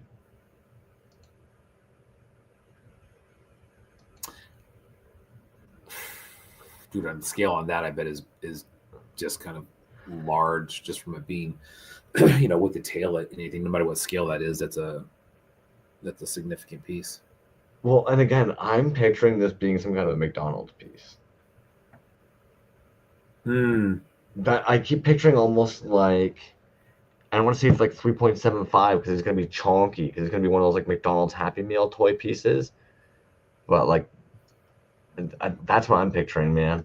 Because that's where I'm imagining him being like showing up everywhere, thrift bags and shit like that, to be such a good fodder for this. No idea where those hands came from, though. Yeah, and more. What's that vest made out of? It looked like soft goods for a minute, but there it doesn't. I don't know. Damn, that's good. Also, great fucking picture. Medieval street shark. Yeah, there you go. I keep feeling like I'm like double hopping every fucking time. Another one where it's like, yo, smart. Oh, is this the same account? This is going to be the original Cash brand, actually. Oh, yeah. You just Oh, shit, I just saw that. Was, nice, dude. And that looks like, is that like a resin slab? Well, and see, originally I thought that they ended up actually, when I look at this, my brain says, okay, yeah, they poured some silicone over there and then they're pouring resin. And then I'm like, oh, you know what? They might have actually just sprayed this with a primer and then painted it. Yeah. Because let's be real, like, for I think a lot of the homies in here, it was kind of like, am I really going to mold and cast this? Is it going to really be a point for having the mold? Digitally painted for Tape Fiend. Okay. It's digital. What the? You guys. Yeah, I don't know this shit. The world is mind-boggling, man. That's crazy. like you assume it's something, and then you're just like, oh shit, what? Good one. Shrek Solo. Castless, yeah. Trendy. That's where troglodytes like me, I win, man. Everything seems super fucking magical. This Yuck. Yakamuck. Yeah. Went classic, man. So, and this is where, you know what? Shrek, the movie, is great, but I think for myself personally, what was so exciting about Shrek, the movie coming out is Shrek, the book, was one of those like ones that you're almost kind of like that weird kid. If you picked it off the shelf, you don't really know a whole lot of other kids who have also read Shrek, but it's funny as all hell. I remember that catching me off guard where I was like, holy crap, this book is funny as all hell. But it also had that weird kind of like, and I feel like a lot of us in the toy scene can maybe relate to this, that whole kind of like, just because I can't control my emotions and I'm reactive and I'm an angry person doesn't mean I'm shitty and deserve to not have any friends and be alone all the time. True. Agree. So I think that's kind of what always was very appealing about Shrek, man. Yakamuck, dude, you are something else, homie. Also, dude's built like a shipwreck house. Caught me off guard the first time we ever saw him. He's like a linebacker. I don't know what the fuck Yuck is going. Yeah. Oh yeah. Well, he's taller than me, which isn't very fucking hard. I'll be honest with you, but yeah, great dude, man. His card back series that he did, I think that's still going. But every once in a while, he'll post like the whole slab of what he's made. It's kind of like a collage, dude, and it's great, dude. I feel like Yakamuck is like prime example of somebody who just wants to make some shit, man. Grateful that people seem to love it, makes it accessible in case somebody might, but generally speaking, seems to just fucking love making stuff, dude. And I love that. Yeah. And I mean, you know, by looking at some of his pieces, man, that there's a lot of research that goes into those. I mean, Yuck seems like a dude that reads a lot, you know, of shit like that. And I just, I'm just not a big reader besides stuff that I have to read. Okay. But dude, his series is just so damn good, dude. I have a couple of those. They're badass. Well, I'm sure there's a couple of us in the scene that, again, it's one of those weird things where they've made a piece that you wouldn't have ever really expected somebody would have made it. And suddenly you're looking at it going, oh my gosh, yeah, I need that. Like as if that exists. Yes, I need that. Who the fuck are we, man? This is a freaking fun one. The execution, and such a minor character from the movie, but indistinguishable.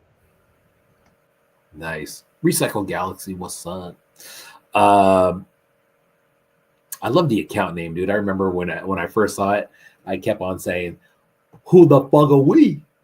Who the fuck are we?" God damn, look at that, dude. That's sick. Damn. Man.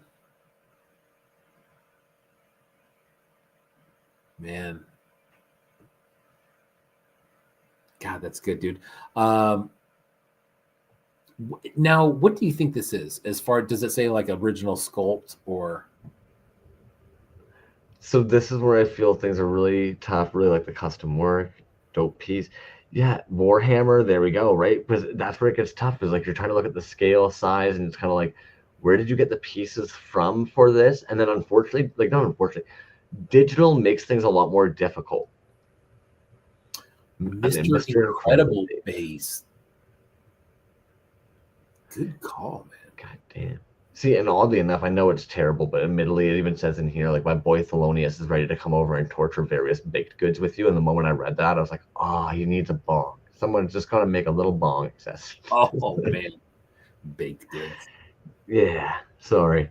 That's really cool, man. I love to look at that thing. Oh, Suki. Yeah, I think you might be spot on. Reminiscent of the Motu mini proportions. Yeah. I'd agree with that. 4.5 sculpted by who the fuck? Tape Fiend. 4.5? 4.5 statue. Oh, because you can read. Well, how dare you? You know what's funny, dude? I don't know if I've ever told you this before, but looking at my screen, looking at your screen, bro, the print on that is so small. That's why I keep on asking you who is it, because I cannot see that shit. I know. I have the same problem whenever I send dick pics and I forget that they're gonna be looking at their phone too. And I realize, oh shit, man, I should have grabbed my jewelry loop. Yeah, I don't think there's any trickery going on with that picture though. No. Okay. But 4.5 is clearly huge. Wow. Bend it like Shrek. Oh, dude, Sir Collect a lot when he comes up with those things, dude, and then he just freaking nails it, man. Look how good that figure is.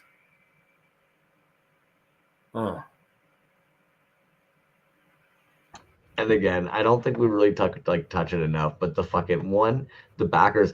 Two, also, if that's a molded and casted soccer ball, good on you, man. I find the idea of casting a sphere very strange. And the paint app. What a fucking clean ass paint app. Oh, dude, it looks. I mean, it looks like it's supposed to be, right? It's one of the things where it looks like it's supposed to be that way. Damn, that even the body shape. I was just thinking, and just on the model. Like, I'm not even trying to be a weirdo here. Like, the model literally does show form to shape, man. I can't help but think too. Like, I'd be so annoyed if I was playing soccer and I had these stupid fucking things get in the way of headbutting the ball. He said he found the soccer ball in his son's toys, which is cool. It's a cool little addition there. But clean, man. I mean, clean. Absolutely. And absolutely, dude, ridiculous. Bend It Like Shrek auction starts at $1 in the comments below. Please reply to the last bidder with your new bid in $10 increments. Auction ends Monday night at 9 p.m. Eastern. Nice. It's like, oh, damn, dudes. We all know how, there we go. Ashley Kate. I'm glad to see that this piece is climbing up. No offense to any of the buyers or anything like that, but there's just certain times you see a piece and it's sitting at like $8 or $10, and it's just because maybe people didn't see it, didn't get the algorithm viewership or whatever, and you're sitting there being like, fuck, that piece is worth so much. Bro, I just noticed what this is. Okay, so super terrible. Tell me what team you used for that. That is a starting lineup team set from probably late 80s, early 90s. And I think the majority of teams that they made like that, most of the players were in that same position. I have an A's one from, God, that's got to be 89 or 90, something like that. But I'm curious to see what team you used to use it. Oh, yes! A's team used. You're freaking awesome, man. That is so damn cool. Look at that. It's the whole team. I've never seen anybody use that. I think that we've kind of danced around the issue of starting lineups, and it seems like every time we start talking about those, we see another couple of them pop up. I know that Abe from Yucko Toys was doing those. Sucklord just came out with some of those. Even that those are added on. That's very cool.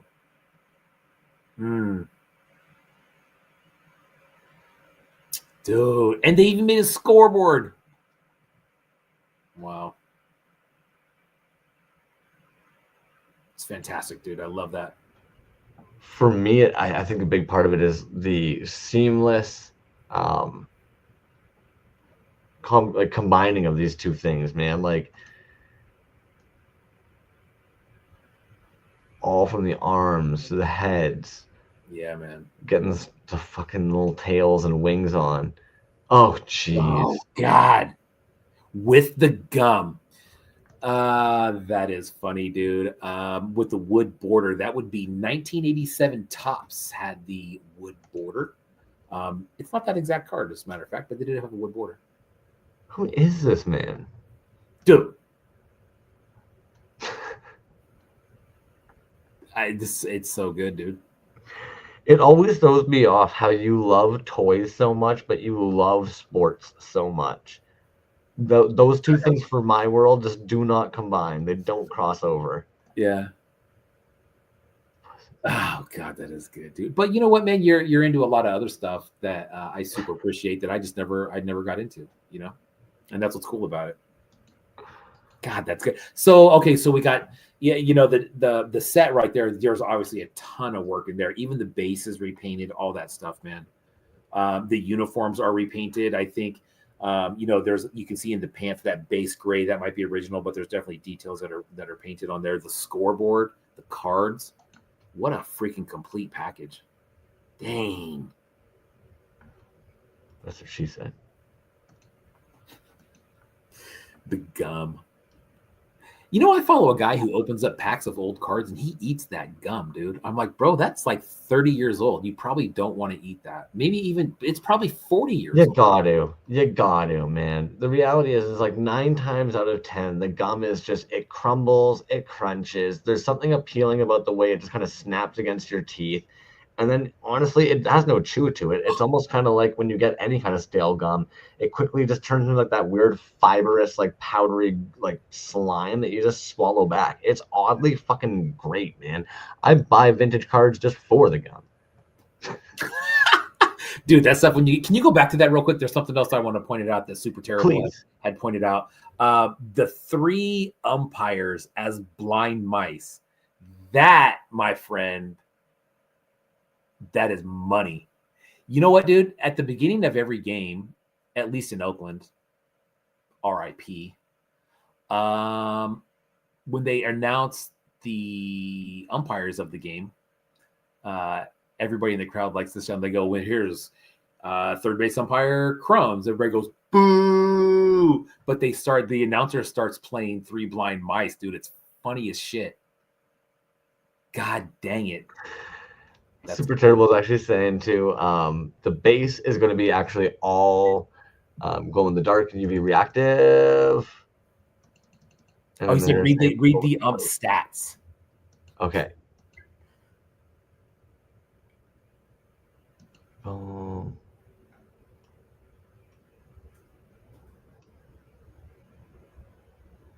RIP Oakland baseball. I know, man. It's disgusting.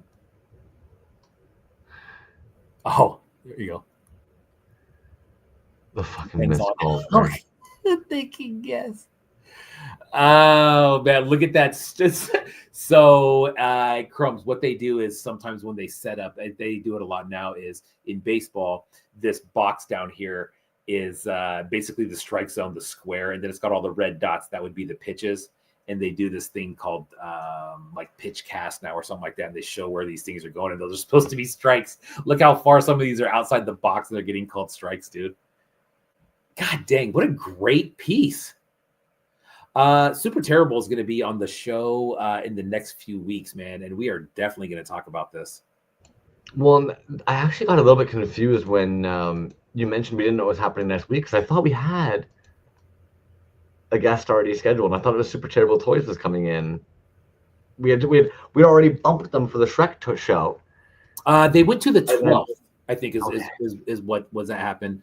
And Von Fake Name, yes, correct. Oakland has lost football teams twice now. It's the same team, which is the Raiders. So honestly, who cares? But yeah, they also lost the Warriors. So they've lost 3 major sports franchises. It's not the city of Oakland itself, man. There's lots of stuff behind that. Yeah, Rokomachu says museum piece. That's a hell of a display piece, dude. God dang it.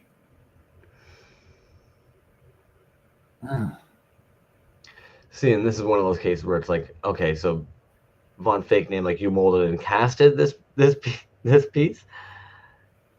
Like that's what's so tough is, like, honestly, the better you guys get at making toys, the more and more difficult it gets to tell what you guys did to get those toys. Hey, I know that guy. Who is this? This is gonna be Von Fake Name. Oh, Von Fake Name. Cool. Yeah. Great colors on that too, man. Well, okay, so when I find trips is like, so pulling up their account here, they've got 2 things.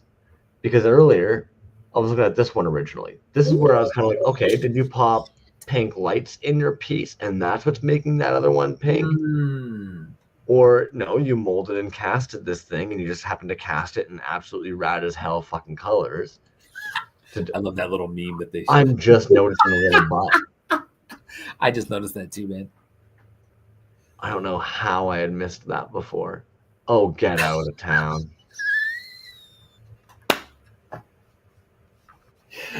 Oh man, just casually puts it on there.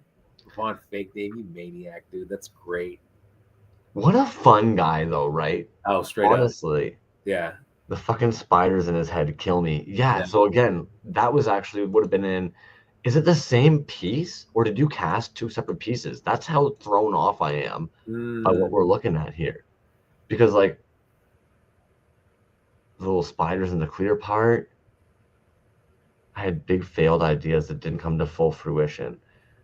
Oh, dude. He was 100% correct. I think what's funny is every time that you see that meme, I bet he's thinking about blah blah, and they said the guy's thinking about something else. No matter what the subject, dude, you put that in there, and I think it's instantly funny. But God, dude, those are some.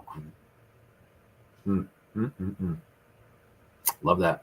He ordered the skip edition of the Darknet. Now he's full of spiders. Jeez. Oh, fuck, that's cool.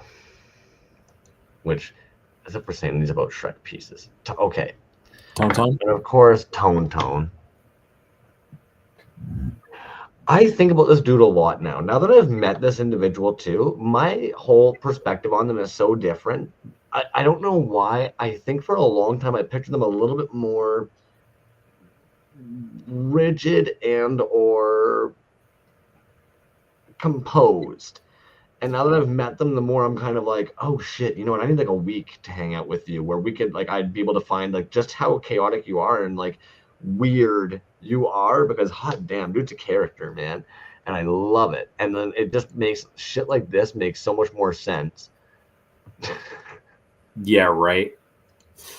Dude, on that last piece, Jack Jones in the comments said turtle head brilliant. I just put that together, man. You're right. That's fantastic. Kyle Kerwin says big failed ideas that didn't come to fruition should be my art name. Kyle, I missed you at Decon, dude. I'm sorry. But that's funny.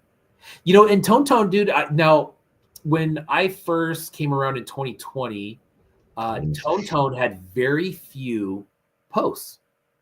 And he had some 5.5 work and you know original sculpts and stuff like that. But I think Tone's probably a really good example of the scene kind of growing around him a little bit and that pulling him back in. And now, I mean, he's very consistent, very constant, and he definitely has his own style. But I think it's cool, man, how you can just see somebody. You know, when you start following them, they only have a few posts or not very many posts. Maybe some of them are old, and next thing you know, you're just like, oh, this is a main dude now. You know, he's a great dude in person too, man. I've met him. Yeah, like agreed. Yeah, super cool. Love that dude, man. He's somebody that you would definitely want to do wedding. What's that called there? Is it Wedding Crashers? No, fucking The Hangover. 4T is the kind of dude that you would have in your group in the movie The Hangover. You know? Yeah, great dude. Absolutely. And Bose, yeah, you absolutely nailed it. Fucking Yakamuk's piece was absolutely gorgeous. And Kyle Kerwin, dude, I don't think I've ever mentioned this, but your red hawk is fucking gorgeous. There's something about your little curly fucking locks that you got in that red hawk. It's just, that's some literal fire, my dude. Right? I considered a book Shrek, and I'm glad I didn't. Yucks killed it. Although, you know what, Pikmins, with your sculpting style, I could picture you doing a fucking rad as hell book version Shrek as well. But yeah, 4T, I feel also they've set a very high bar for themselves. And look, the mini head, me and Hurt Toys and myself were talking about this the other day, how he's got that miniature head under almost everything, dude, and he nailed it again. That's what I mean. They've set a whole new bar for themselves too, where it's kind of like if you ever release anything where there's not little heads involved, we're all judging you. Yeah, straight up. Remakes plethora. Yeah, it's a Shrek toy show, so why not? This worked better than I thought it would. Have fun, guys. I love you. Okay, prime example as well. Did somebody cast a fucking metal Shrek though? Also, using a record for the backer is fucking rad as hell. That's a great idea, dude. That is a free. And honestly, man, like I've seen some other stuff that's similar. I don't know if I've ever seen a record as a backer, but that's super sick, dude. Lee is an awesome dude. If you're not following Remix Plethora or Hip Hop Toys, please do so. Yeah, man. Lee's the homie, dude. Lee's a fucking good dude. A human rock steady head. Oh gosh, dang it, Pikmins. That's a reach, man. I was trying to picture what that head would be. Ultimate breaks and beats. That's cool. What a great idea as a backer, man. I'm sorry. I'm still so curious. I got it now. If homie ended up casting this in fucking... I just want to know if it's actually metal. Or if it's painted gold. Who's in here in a minute? Let us know, Lee, if you're willing to divulge that information. Because let's be real, there are dudes in this scene. And a couple of, what is it, like, maybe like fucking... You've got a couple of them. The dudes that would cast in lead and shit. That was... Who can nail this one, man? There was an artist that was doing pewter pieces, and they were from the old school Lord of the Rings figures, I believe. Correct, dude. Roko Mashu, you maniac, dude. I love it. This thing's fucking nuts, man. I fucking love it, dude. So if anybody out there needs a donkey fucking Space Vados, oh my goodness, man. The color choices are just absolutely gorgeous, by the way, homie. Donkey Zero, Mecha Shrekasaur, and Baby Bat the Orphan Cryptid. That's awesome, man.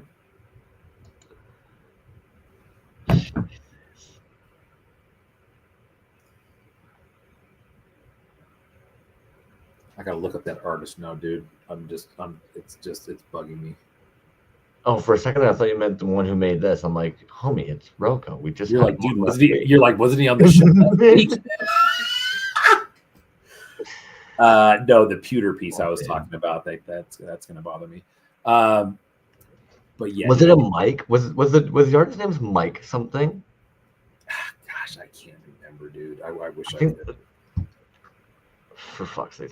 And what's crazy is, if Goblin Mob was in the chat this evening, I think they would actually be able to peg it right on the dot as well. That Shrek Dino. Yeah, exactly. That's awesome. Fuck, man. That dino in general is rad as all hell. Looks like it's got like the Power Ranger fucking like boots on it. Pocket Toy Co. over in fucking Brazil.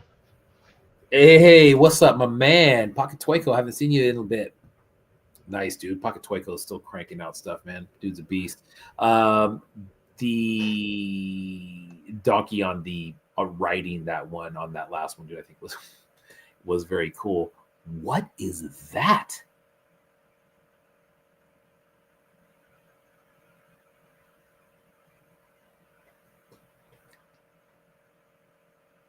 Oh man.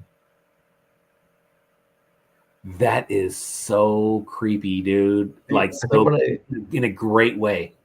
I think what I love about this is earlier this morning when I was taping up our post and I mentioned that Shrek was one of the more common children names, I couldn't help but keep picturing in my brain like, oh yeah, I knew tons of little baby Shreks growing up. And, and then we get into the art show and sure enough, here's a little baby Shrek for you. That's awesome. And fucking puzzle pit and pocket salsa there with the little bounty of onions too, and the plush donkey. That's good, man. It's brilliant. My goodness, dude. What a fucking creepy, like, it is strange to me that like this is a toy. Like, yeah. So good, dude. It's soft goods again, right? Yeah, past the thimble. Mm. And we were already following them. I believe they did a show that would have been with LM9 actually a little while ago. Nice. Zymet Co. Sir Collector says looks like a real baby. Yes, and I think that's the creepy part about it is that it looks like a real baby Shrek baby. Simon, homie, I love you. All like you're just an outstanding chap, but this is astounding to me that this fucking Shrek Christ is sold already. Congratulations, happy for you. Whoever is the proud owner of this 7.5-inch tall fucking cross of a Shrek, congratulations to you. Awesome, man. Yeah, one of one. I'm not surprised that one went very fast or went super fast, but he's done a lot of these with different heads on them. The Shrek one now obviously fits perfectly. Nice, dude. Zimico. You want to go window shopping or shopping for real? Oh, there you go. Zamet says he might be sold, but he's got some Smurfs coming out tomorrow. There you go. If you guys didn't know, Zymeco has created this strange ruling for themselves. They're now kind of locked into this thing where they must do a drop every Friday. So if you're ever looking for some banging toys, always expect Zymeco to be dropping some. And probably in between the Friday drops as well, because the dude makes more toys than I think I've met anybody else making toys. Pocket Salsa says there's Smurfs coming out. You mean bootleg Snorks? Look at Super Terrible with the name drop for that one for Zimico's piece. Jesus Shreking Christ. That's right on it, man. That is great. Hey, before we jump into this one real quick, dude, the pewter artist that I was thinking of, Saturn 9 Toys. Okay. Yeah, Saturn 9 Toys. Saturn 9 Toys. I don't know if they're making stuff anymore, but they had some really cool shit. This is a fucking. Anyways, we could look. We probably will on another day as well. But Zymeco's has been pushing the boundaries, man. For sure. It's like, dude, you're at this point now where it almost seems like you really are just trying to see if you can do a thing. You're kind of like, I'm just curious if I can put a bunch of holes in the piece. Wow, Turbo said they have 51 Zymot pieces in their house already. Another, if you want to see another really good account that has some Zimico pieces and some sick Dingy Dave pieces, Plastic Jesus. That's what I was thinking, Jassy. Yeah. Yeah, dude, that one. They're going to be on the show. You know what? I talked to them and said that we talked about doing something on the show and just kind of going through that collection because what they're doing now is kind of condensing their collection down into a few artists. Zimico and Dingy Dave are two of them, and the curio cabinets full of those pieces are it's astounding because there's a very specific look and color palette that they stick towards. And so when you put them all together, you're just like, wow, man, that looks super sick. Reminds me of like DLL Custom just pushing resin straight into fine art. 100% agree, dude. One of the dopest people I met at Decon was DLL Customs, and his stuff, he had those massive multi-piece pieces that we looked at. And one of those sold, man. That was a $300 piece that sold multiple pieces, but they also had this very cool little art show. And there's lots of religious flavored pieces in there, and there's a story behind that. And it's super sick. He's a great dude. He'll definitely be on the show. That's kind of what I was going to say too. Is if you look at the work they make, and then you even look at the work that some of the pieces they end up grabbing recently, and the things they have to say about others in the scene, and you can tell the heart is just fucking ginormous, man. If you their recent posts since Decon, I mean, nothing but appreciation, and did a nice little piece on Dove. And if you want to get into the history of it, I mean, DLL Customs, one of his first carded pieces that he made was based on a Sucklord figure, and it's just there's so much to unpack there, dude. But great dude, DLL Customs, Derek Loglog. If you're not following, do yourself a favor and follow. And speaking of y'all, that's what up. Man. Nice, dude. And again, another prime example. Remember, like I spent a good amount of time thinking about what to create for the show. Maybe memes. Shrek is pretty big in Brazil, or funny secondary characters. Dwarves the backup plan. Then it hit me, turned somewhere into iconic character. Iconic into a character. That's how I figured I'd use the Hedora as a base for the swamp. Its shape kind of resembles the place. It's like, yeah, a lot of folks actually ended up going towards the swamp. the tertiary characters. I love that it wasn't just a Shrek show. Oh shit! I didn't realize the Hedora can actually eat the little fucking Shrek outhouse. That's awesome. Pocket Toy Co. from Brazil. Check him out. If you guys are not following Pocket Toy Co., which I'm sure everybody in here is, but first giveaway we did on the show was from Pocket Toy Co. It was a glow-in-the-dark, one-of-one RoboCop from Hurt Toys. Went to, it took about 12 years to get there, but landed in Brazil. That's something that I will always remember about that dude, besides his dope pieces, man. See, I'm just ageist. I always remember the fact that it's impressive as fuck to me that they're one of the Young Bucks. Yes. Yep. Well done, dude. Absolutely gorgeous. The flocking on here as well. Yes. The dab's crisp. I was just gonna say the flocking on there, the paint. Oh man, all super good. He said he loves that RoboCop. Yeah, man, that's a dope one. That's an original art. Oh, I was gonna say, yeah, I totally forgot that Hurt did that fucking charcoal drawing for the fucking backer on that one too. Yeah, that was a dope one, man. Oh, Snapples. Yeah. Coming to get it, Pocket. Headed to Brazil. Pikmin, dude. Speaking of sculpt, right? Like, and I know we're not talking about this one, dude, but did you see his Muppet pieces? Money. I almost said something earlier when I mentioned that their sculpting style would have looked good for the OG Shrek. Right away, my brain was like, and that fucking Super Grover looks great. Yeah, man, Muppets are fucking lovely, dude. And the older I get, the more I just actually seem to appreciate and love the Muppets more and more, and Jim Henson. And like, I'm sorry, if you don't get a little bit of a tearing up or think of the toy scene when you hear Rainbow Connection, then you're not alive.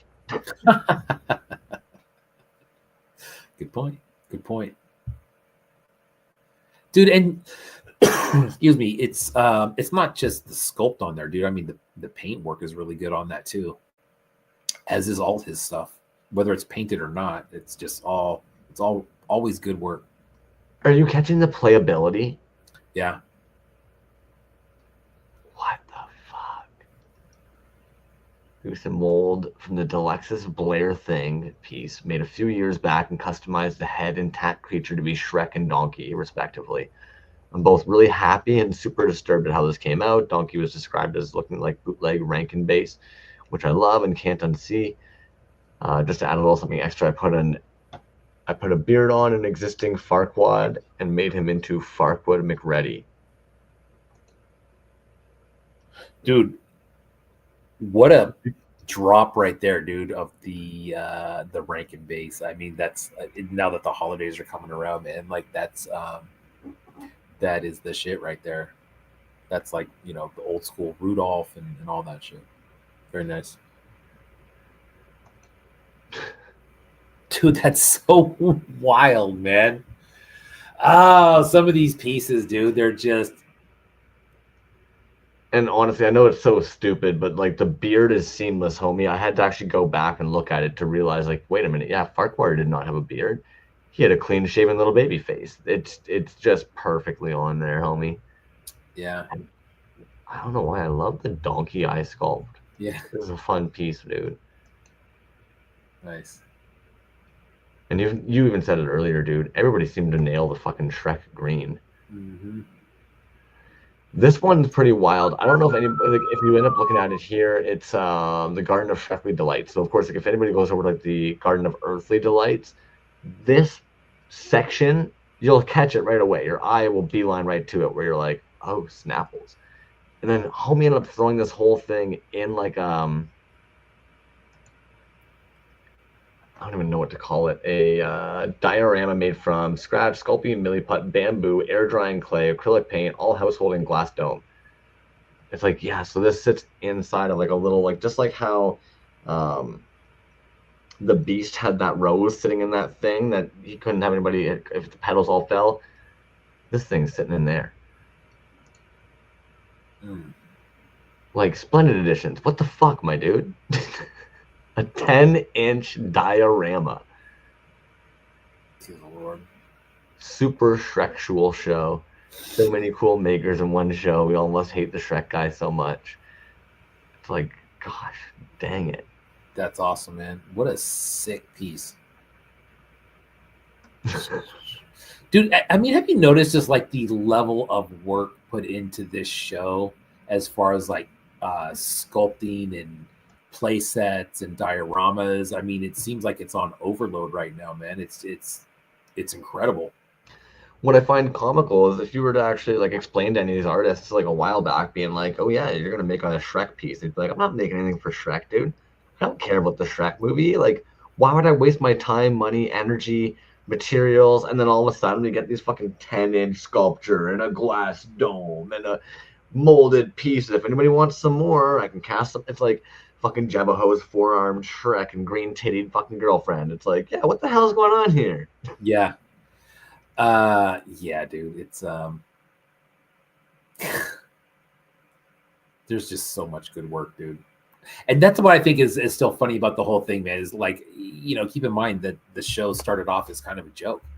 And then everybody's like really getting into it. And I think the artists probably themselves had a lot of there's probably a lot of talk going on about, maybe not exactly what they're doing, but maybe just sharing some ideas. And next thing you know, dude, it's this work. I mean, it's this show that's pumping out this fantastic work from everybody. I mean, some of the dopest shit that I've seen has been in this show. The crowd, shoot, dude, we were at 52 there for a minute. We're in the high 40s for the whole show. And I think that just shows a lot of people want to watch this show. Dude, high 40s for us, low 50s for us in a show. That is rare. Generally more than folklorian jazz and Beat of the J's mom, and we're fucking stoked. My mom has never seen the show. I was talking to her tonight. She goes, "Hey, aren't you doing your what do you call that?" I said, "The show? Yeah. That's tonight." I said, "It's gonna be a long one too." Actually, I think we're doing pretty good, dude. It's 7:52. I know we're gonna go over, but I think we've been getting through a lot of these. I think we're gonna go over, but yes, admittedly, we still have. I know Kilo flows in the back of my brain to make sure we Nice. still pop theirs on. I know you've got it noted there. Yeah. But if we're already at Splendid Editions, and I have no idea what our alphabetical order is, if of course we've already seen Fucked Toys and all of a sudden we're at Midnight Monsters New York City, which that's not a mouthful of a name, but Dude, I I have love no that. I idea love where that we are. account, dude. I love that account. He's been in some shows in the past, I don't know, maybe 6-8 months, something like that. But always really good work. El Gordo Verde. Nice. The blood on the hands. Rokamashu. It's like watching a live birth. Oh man. Do you know from experience? I'm laughing because yes, I was in the room when both my children were born, and it's a different thing. I don't know if I can relate it to a Shrek online bootleg toy show, but but I get you, man. You know I what I think that's mean? probably that's exactly what I'd probably compare it to. I've never been there, but if I had to guess, I'm thinking exactly like It's that. fucking pandemonium, dude. You know what I mean? As cool and calm as everyone wants to say it is, like it's some shit, dude. Like there's a new human that you were, 50% responsible for creating coming into the world. It's a thing. Um,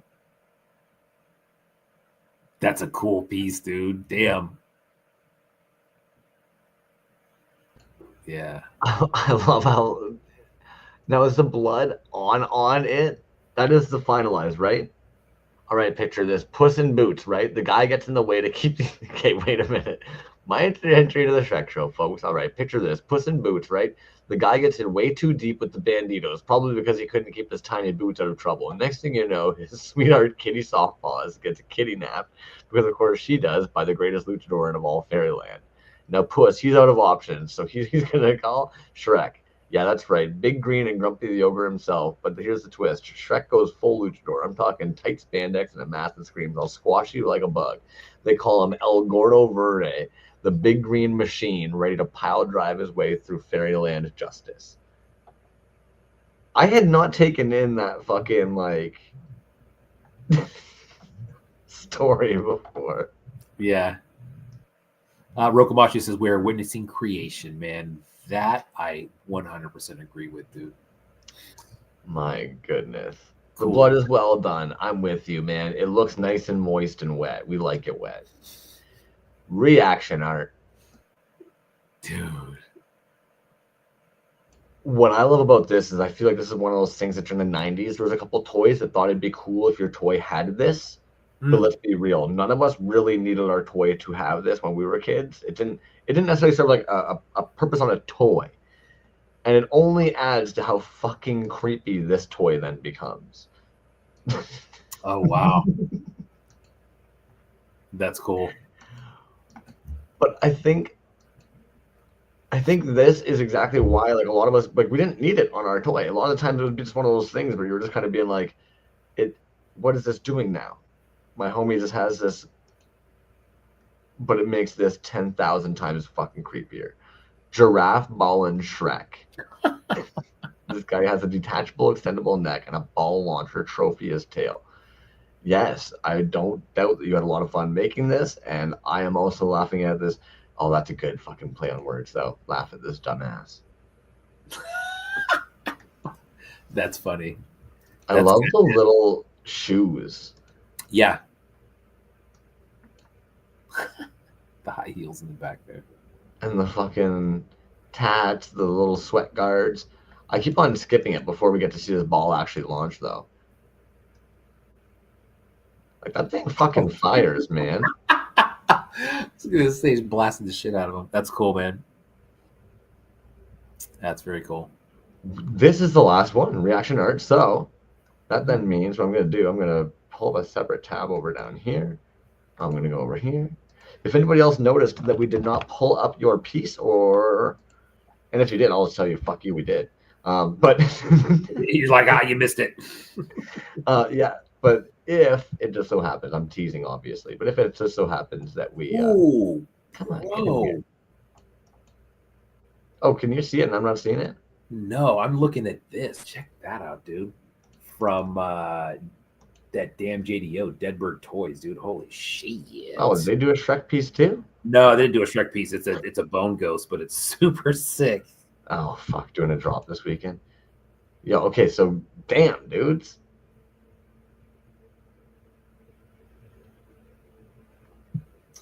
I did look up one more that I thought I saw on the poster, but no. Do you mind check? Did Rainbow Yawn end up wrapping up a piece? Let's check it out. And you know what? I didn't see Explosive Minestrone, so I might pop that open in a second here in another tablet. I don't know if unless they were the one that had the morphed Shrek ripping out of the miss. Oh, fuck it. Pocket Salsa, thank you, man. And you're right. I totally somehow did miss Ocular Rhombus with the fucking gator saying, stay the shit out of my swamp. Thank you, dude. Sorry, guys. But yeah, this is a beauty piece. Yo, Kilo, I am curious. Did you paint? Oh, shit. The little outfit?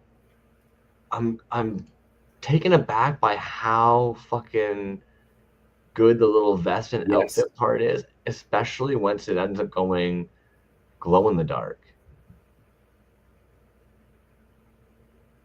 Rad piece, man. Because that part really catches me off guard, where then I'm like, oh shit, is it painted? And of course, pause it right at the booty. Painted the skirt, sculpted the vest. Damn, dude. Oh, gotcha. Dude, that beauty work. Oh, that's very cool. The glowing body, man, is fucking choice on that thing. Agreed. And they got a really nice pearlescent in that top head part. And you know what I think is cool about this one too, man, is the figure that she used. I mean, that figure has been an absolute smash hit. If you're looking for one of those or want to see those in a bunch of different flavors, get over to Kilo Flow. While you're at it, do yourself a favor and follow Plague Earth Productions. Right. If you're not already, I'm sure you are. But they, the work there is, I mean, the original figure that she made is a fucking home run, dude. This is good, man. The Not glowing like Indiana's, that where it stops and you see the glow in there. That's a great shot right here coming up. Oh, sniping me out on that one. Here it comes. Look at that. Yeah. if anything, it was well done too, like getting the little booty in there. Yeah. The books too. Yeah, correct. Right. Nice. All right. Okay, so explosive minestrone. I don't believe we ended up pulling this up. Oh, that is sick. Which, and of course, they were talking about it on the show, Kajiki, and you did 4 days, Kilo Flash. Damn. But they were talking about the fact what I like about this. In the future movies, we end up seeing that Shrek or Donkey and the dragon there have offsprings. In the Christmas stuff and like that, there's always the little donkeys flying around shooting fireballs. So I love that they kind of did like a realistic version of that. They reimagined it almost kind of like How to Train Your Dragon is being reimagined right now. Nice. What a fucking rad blend from the fur to scales. Yeah. Yeah. Breezy saying keep the flow going to get us a C&D letter from Shrek people now.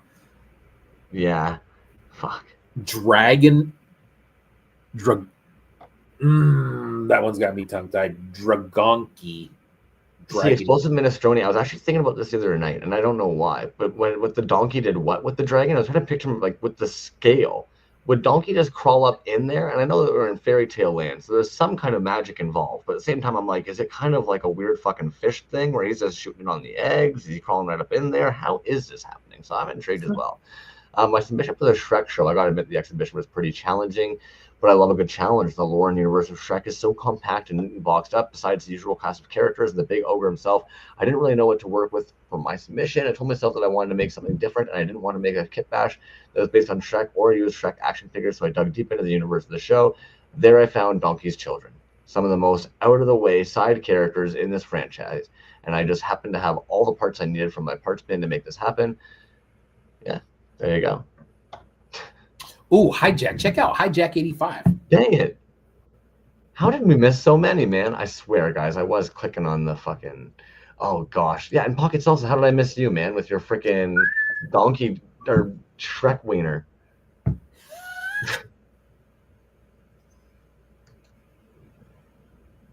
Let's see. Boom. All right, while that's sitting there, I'm going to pull up a couple of the other ones that we're missing here. And Pocket, if you don't mind, I was curious earlier when I was looking at this. What, like, does he have a Shrek face on his penis, or does Shrek's penis actually envelope his entire body to appear up and out from where his little vest would typically be? Look at the paintwork on that, dude. Well,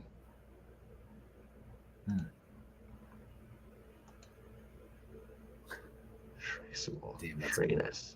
nice, With dicks. bright green.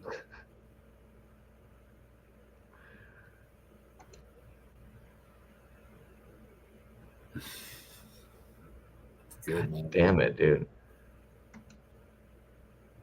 Damn, that UV. But, and you were right. The paint app on it is absolutely fucking stupid, man. Yeah. Super terrible. A Shrenus. Jesus. Shrek-sually. I can't even say it. I feel like with somebody on the list, but you guys are killing me here. Shrek-sually aggressive? Like, how do you say that? The bliss receptor hung like a donkey. Damn it. Oh, man, that is funny. Shrek's penis is a Shrek with peni. Gee, okay. That's what I was kind of hoping. Well, you know I never read shit. Don't let the song fool you. This is actually Shreksual healing, or more likely Shreksual assault. Behold, a canonically accurate representation of Shrek's peanuts. You can't prove me wrong, aka Cursed Shrek. 3D sculpted by Pocket. It's also printed and painted by Topher Toy, named by Gemini Kai. Available in Topher Toys Big Cartel. Dude. As if you guys still think I read shit like a year into this. Topher Toy, man. If you're looking for some really sick paint, Topher Toy, man. highly recommend. If you're not following, at least go to the page and check it out. You're definitely going to want to follow. But all those pieces that he paints as well and then puts in the store, super reasonably priced, man. It's almost like he's doing paint for free. Sick. Fair. I had never really even actually taken that into consideration. Yeah. I just took a peek at the Hijack 85 piece. I know it's wild, right? I And some love of these, it. what's throwing me off, man, is I swear some of these I think I just didn't make it into the saved folder that we created. Oh, gotcha. I know that I popped these open and I'm looking at Yeah. it like, yeah, where the hell did this one go? Like even the moment we popped open pockets, it's like, oh yeah, how do you not remember reading about fucking a big old freaking Shrek dick being canonical? It could be a bong if you MacGyver it. Hijack 85 is going to be on the show in January, I think is what we set up for at some point. But the Donkey ODB, it's so good, dude. Oh, man, he went on. Holy shit. Dude, the amount of work. Yeah, he they did 5 figures. And 2 of each. Good Lord, dude. Yes. Man, I'll tell you what. Hijack 85, as far as like hip hop pieces and hip hop mashup pieces, I would say that like if you're looking for a straight up hip hop toy of just the straight up artist, like Hip Hop Toys is probably going to be your best bet, man, to find something that's super sick. If you're looking for a mashup of hip hop artists and something, bro, Hijack 85 is just got that heat all day long, man. And they're so good, dude. Well, Shrek Quan, bro. What to say? I think we even discovered this artist from a show. Like I think we were doing an online art show and we were sitting there going, who the fuck is this Hijack 85 person that's come out of nowhere making just sick ass pieces? Kilo Flow, yeah, I'm a sucker for hip hop toys and a sucker for anything Hijack, yeah. And dude, it went with some just absolute bangers, classics, dude.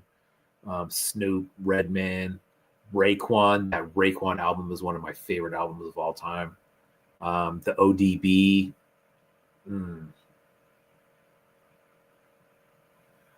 God. Hijack 85. Stud. Awesome work, man. Inspector Shrek. I just saw that. So good from the Inspector Deck album. Awesome. See, admittedly, man, I bet like not that if you're doing your own indie toys, you're probably good. And places like Hip Hop Toys and stuff like that probably always need. Anyways, yeah, old donkey bastard live and uncut.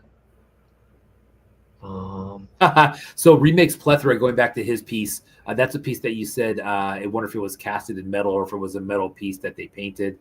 He said my piece was painted gold, just painted gold, but really expensive paint. Which makes sense, but that was cool, man. That was really cool. Fucking Hijack 85, bro. Those are sick. He did those wrestlers as well, those hip hop wrestlers. Fantastic. Super good work. That's what I was saying. Yeah, sorry. I knew that we had seen them in a show. I just couldn't remember which one we had maybe seen them in. Kajiki. So, bro, I missed that. That is a ODB line. The original is, yeah, baby, I like it raw. He says, yeah, baby, I'd like some straw. Dude, you know what, dude? The catchphrases and the lines that people are dropping along with the pieces, masterful, dude. Really ties the pieces together and the movie together as well. Super cool. Well, I will say, like, tonight's a prime example where, like, going back, I'll end up rewatching the show and I'll end up having a holler laughing on all the fucking things that happen in the chat because I'm trying to look over and catch it all, but you guys are just fucking killing it tonight, man. And like we've said it before, you guys really are the lifeblood. You guys catch random fucking quotes that we're missing. You guys have commentary about the pieces that we sometimes are missing. You guys really, really, really, really do actually make this all actually work. Ocular rhombuses. We accidentally missed this one as well. So of course we're hopping back on over this way as well. get the fuck out of my swamp, and of course back onto the soft goods as well, man. Mm. What I'm finding also really works nicely with kit bashes is it can help sometimes with some of these. Like when I was looking at this earlier, I was specifically looking at where the stupid little Shrek ears, if that's what you want to call them, would have had to maybe be like drilled and glued into the alligator. And it's like, yeah, and his perfect little fucking shirt covers it up nicely. And Yeah. I was trying to figure out that's like if that was a sock or what. And of course, I'm sure we've all seen like the toys that made us in that fucking part where Buddy's talking about putting the little sock on the Jawa.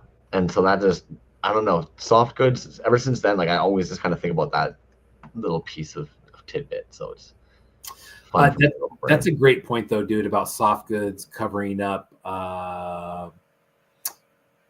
joints or whatever it is, especially if it's a kit bash and you're not really into doing some sculpting and you've never done soft good dudes. I think that's a kind of a way to force yourself into doing soft goods. And the next thing you know, you're someone who makes good soft goods, and it's, but that was a great point, dude, about covering up. I hate to say mistakes, dude, because I don't think they're mistakes. I think it's just the way that it is. Maker marks. Yeah, maker marks. There you go. Yeah, perfect. And oddly enough, and this is what I mean, where I think I did rally them, but I just forgot because, admittedly, Ashley's secondary piece was the one I was specifically talking about earlier when I was like, I know some of you guys made two, and we pulled them up in separate. It's like that's where I'm like, yeah, I don't know how some of these tabs just didn't make it in, man, because Ashley actually has this guy here as well, 7x7 by 7.5, kit bash clay paint. 7x7 by 7.5.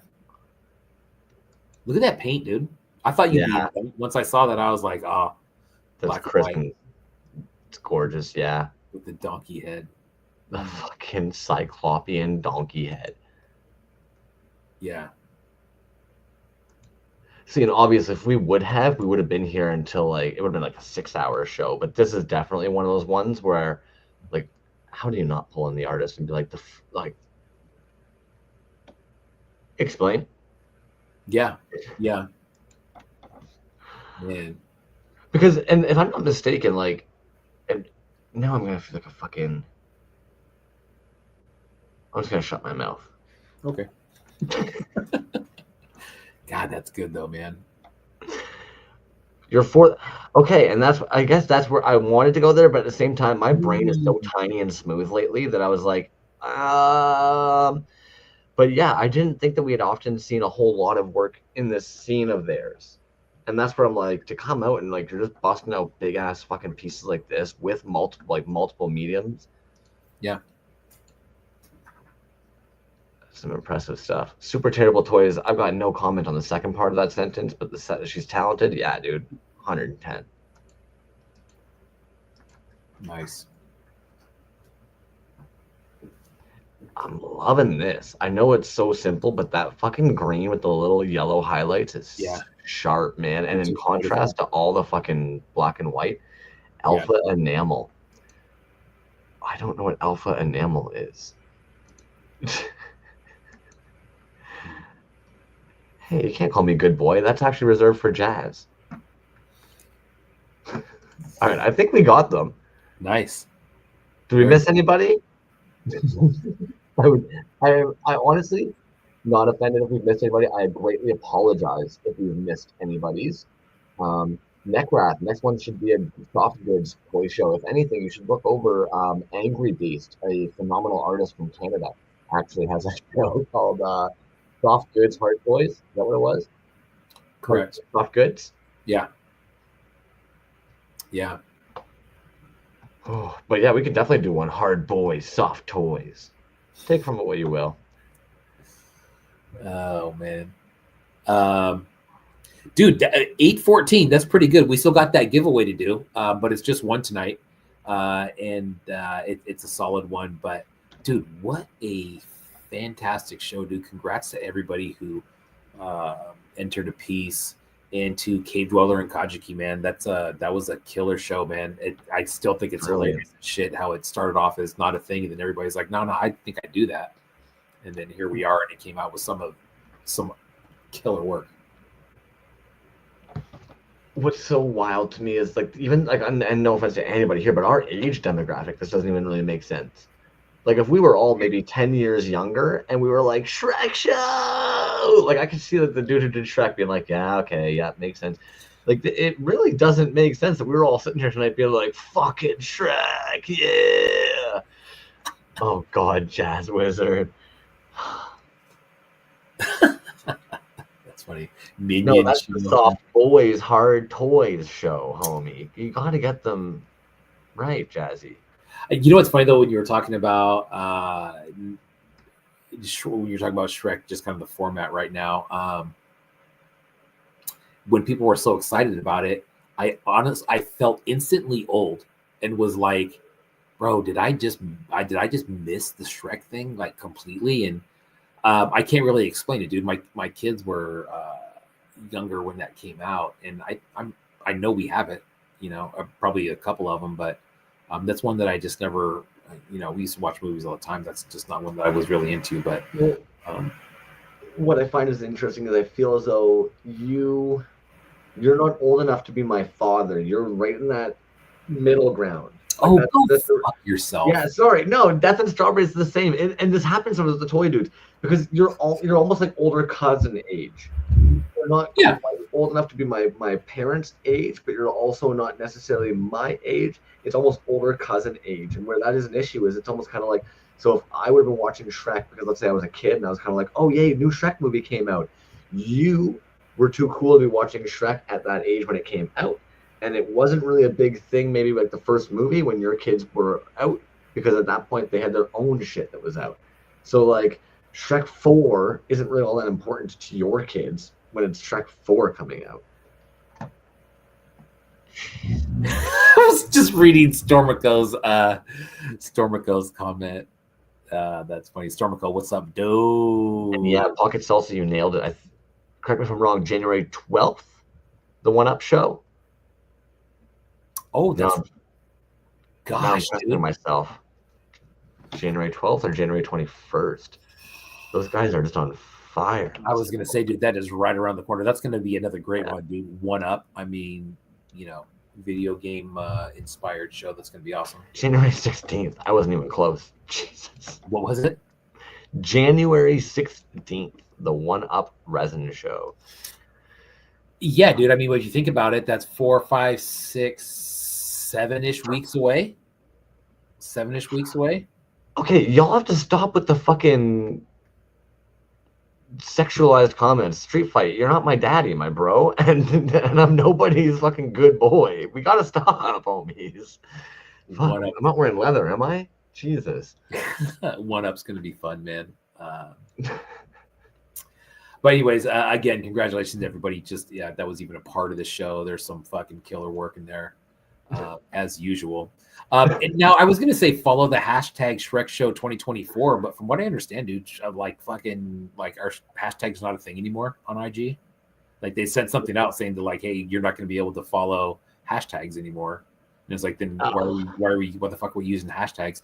But to be honest, dude, like I think the last few posts that we've done on my personal page and the toy page, fuck man, I don't know if hashtags were making that much of a difference as far as like your core audience, Honestly, I guess I use them typically if I'm it just happens to be a word, right? Like so today while I was typing out like the post, it's like, well, why wouldn't I fucking type in hashtag Shrek? If for whatever reason there's somebody out there that's kind of like searching like, oh, what's new in the world of Shrek? Like, I don't know, man. Fucking Kilo Flow yeah. saying.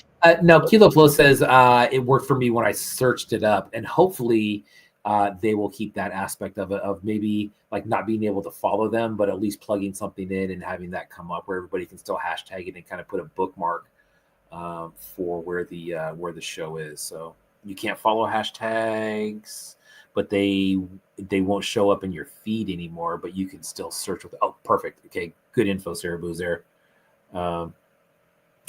Kyle Curran used to use hashtags. Who the F is you?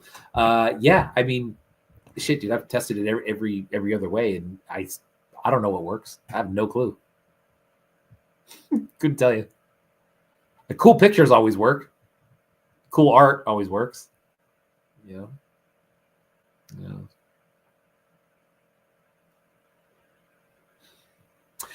This piece right here, Plastic Vomit Custom, this is 3.75. This is what's up for grabs tonight. This is the Slee Stack. Like, I didn't want to get into... Go ahead. I just love the fact that it actually looks a little bit Shreky in itself as well. Sorry. Yeah, it does.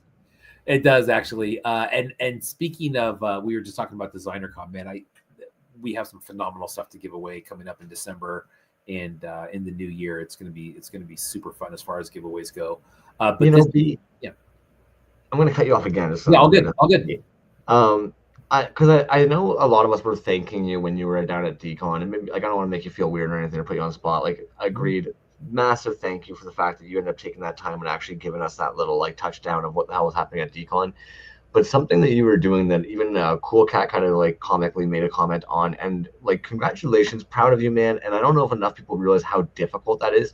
You were literally saying, yeah, we do a show about toys, Toys Alive, check it out, to like anybody who didn't necessarily know exactly what we do. And I don't necessarily think that's important, because I'm kind of like, yeah, but you are networking Toys Alive. We do this because our whole thing is we want more people to see the homies. We want more people to see their work. We want more people to understand this toy world that we are a part of. And you were doing a massive job on spreading that word of the indie toy world out there this weekend. And I think that's really fucking impressive and important. Thanks, dude. And that's kind of, I had got those stickers to hand out there, and that was kind of my thing when I was going up to people and handing them stickers. I'm like, hey, my name is Brian. I do a show on YouTube every week. We've been doing it for the last 140 weeks ish. And if you're into indie toys, come check it out. But I was giving them to people that they didn't even sell toys, right? And they that they were maybe doing some other kind of art. But the point is that I've seen those people check out the page, and they've reached out to me and said, hey, this is cool. And it still blows me away, dude, how unknown some of this stuff is. You know what I mean? Like, we see it every week. We see it every day, man. But it's crazy when you start talking about the scene, and then someone actually sees it and they're like, oh shit, that is legit. And then you just kind of go down the rabbit hole of what we do. But yeah, it's fun, dude. It's always great to pull in new people. I think that's really what keeps it going. And then, I think the way it goes here a lot of the times is, sometimes fans turn into artists, and we've seen that happen time and time again, where maybe they didn't have the idea of even making something until they came in here, and then they, the engine starts going, and they're like, I could probably do that. I could do something cool like that. And next thing you know, they're making pieces. We talked about them a lot last week with Colin from Has Been Toys. Perfect example, man, of a guy who just came in, just kind of hanging out, and next thing you know, he's making really, really cool pieces. So on to this giveaway, though, this beautiful fucking piece donated by Plastic Vomit Customs. My goodness. Astounding people, man. Yeah, astounding people. Neckrath, thanks, man. Everybody who gave me some props there, thank you for that, dude. It feels like work, but technically when you look at it, I guess like networking and stuff is work. But I think the old saying is, right, like, if you love what you do, it doesn't really feel like working. It definitely did not feel like work at all. It just felt like going to meet new people who are into this scene and are honestly kind of hungry for something a little bit different. So let's talk about this piece, dude. Plastic Vomit. So the Slee Stack, I didn't want to get into specific numbers in the post. They have sold a ton of these things. And whatever number that you're thinking, probably double or triple that. And you might be in the neighborhood. It's a lot. It's over 100. It's over 200. It's probably over 300. And that's crazy, man, for a figure like this. As far as I know, dude, there is no other Slee Stack 3.75 figure out there. Well, that's kind of it, right? You hit a niche market where somebody is sitting there going, fuck, we've wanted this for so long. Thank you. Yeah, you're right, dude. And I think I think there's been I don't know if there's different colors of those. I think there is, if I remember correctly. But this is going to be coming directly from Plastic Vomit Customs. So if you win tonight, please hit them up with your info. If it's somebody that you're not familiar with Plastic Vomit Customs and they don't have your info, reach out to them. But I will definitely send them a note as well after you win. So, also, just if you guys aren't familiar with their work, for one, like B was saying, various colors available. Yeah, dude. But also, I'm like 90% sure various sizes available. But look at like what the fuck. What a great picture that was, dude. To show them all like that in the different. I hadn't seen how many they had, to be honest. Awesome. 253 likes. Yeah, that's fucking well deserved, right? Wow, So, man. Yeah, astounding.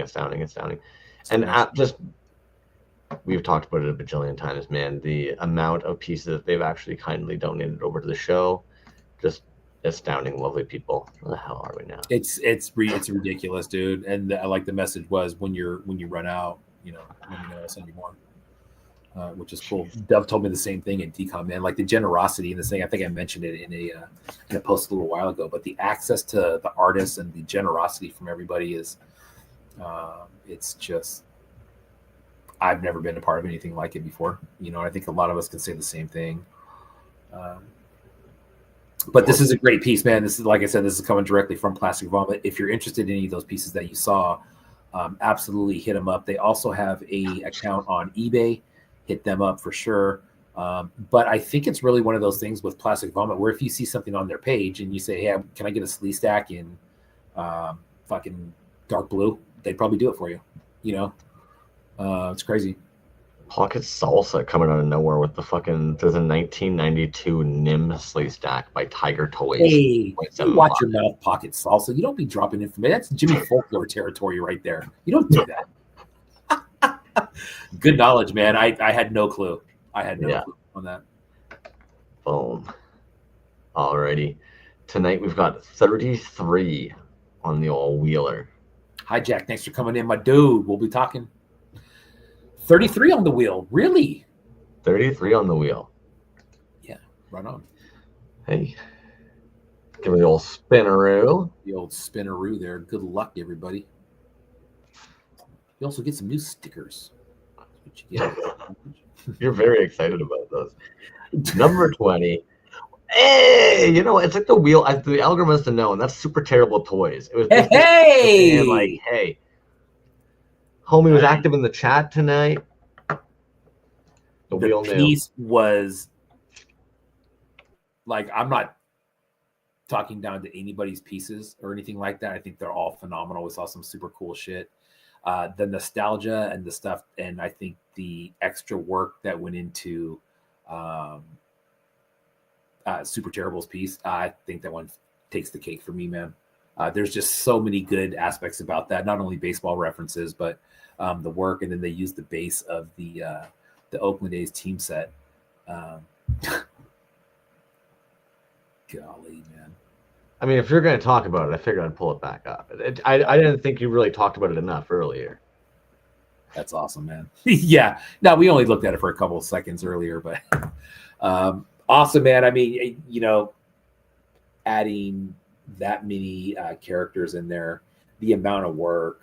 Like we'll talk about this one when they're on the show, but I'm curious from pen up to pen down, man. What was the time on that? There's a lot of hours in that shit, A big thing for me were all the little minor details, dude. You didn't have to cut Buddy off at the arms here. You didn't have to cut Buddy off at the sleeves here. Like, you know what I mean? It's like, it's all of those little details that when we were looking at it, that I'm like, you color matched the fucking gingerbread, dude.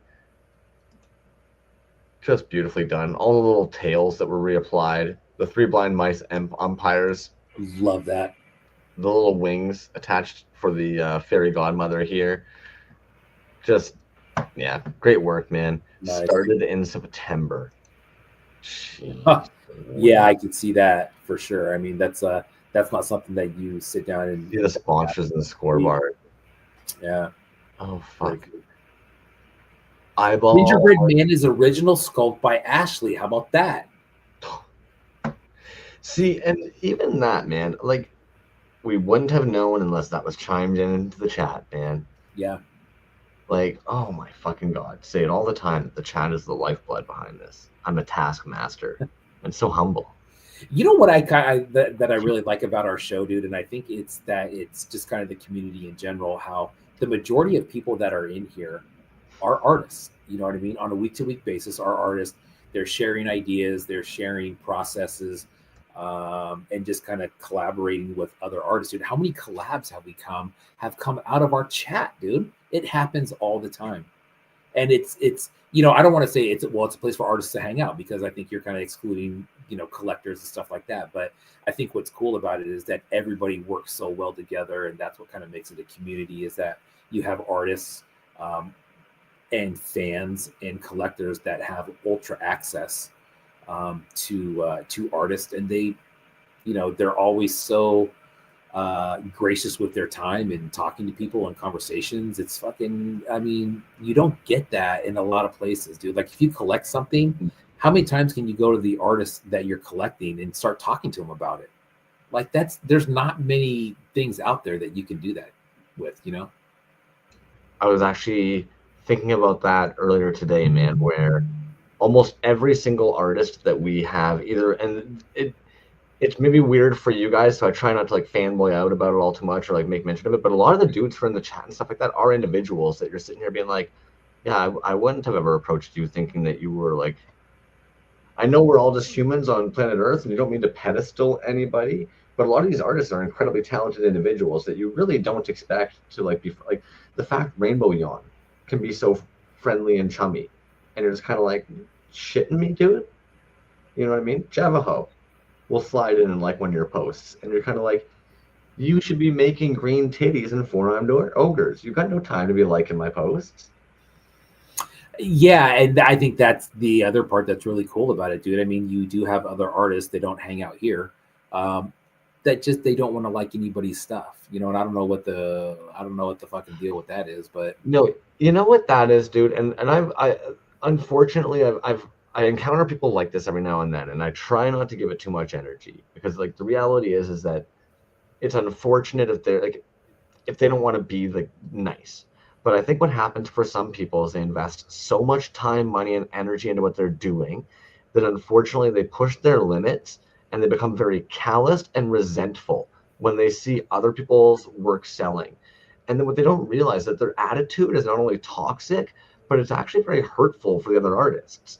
They don't seem to think or realize that when you're sitting there in your weird little like quagmire of despair, and you're going like, so like, yeah, you're buying that, that's shit, like, oh, you don't even know how to make a toy, but it's like, you're only saying that because you're upset because yours aren't selling, and you're wondering why it is somebody's looking there instead of at yours. Just accept the fact that they both exist. It's fucking stupid, man. and not only that they both exist, dude, but there is so many different roads to get to the end. You know what I mean? You don't have to do it one way.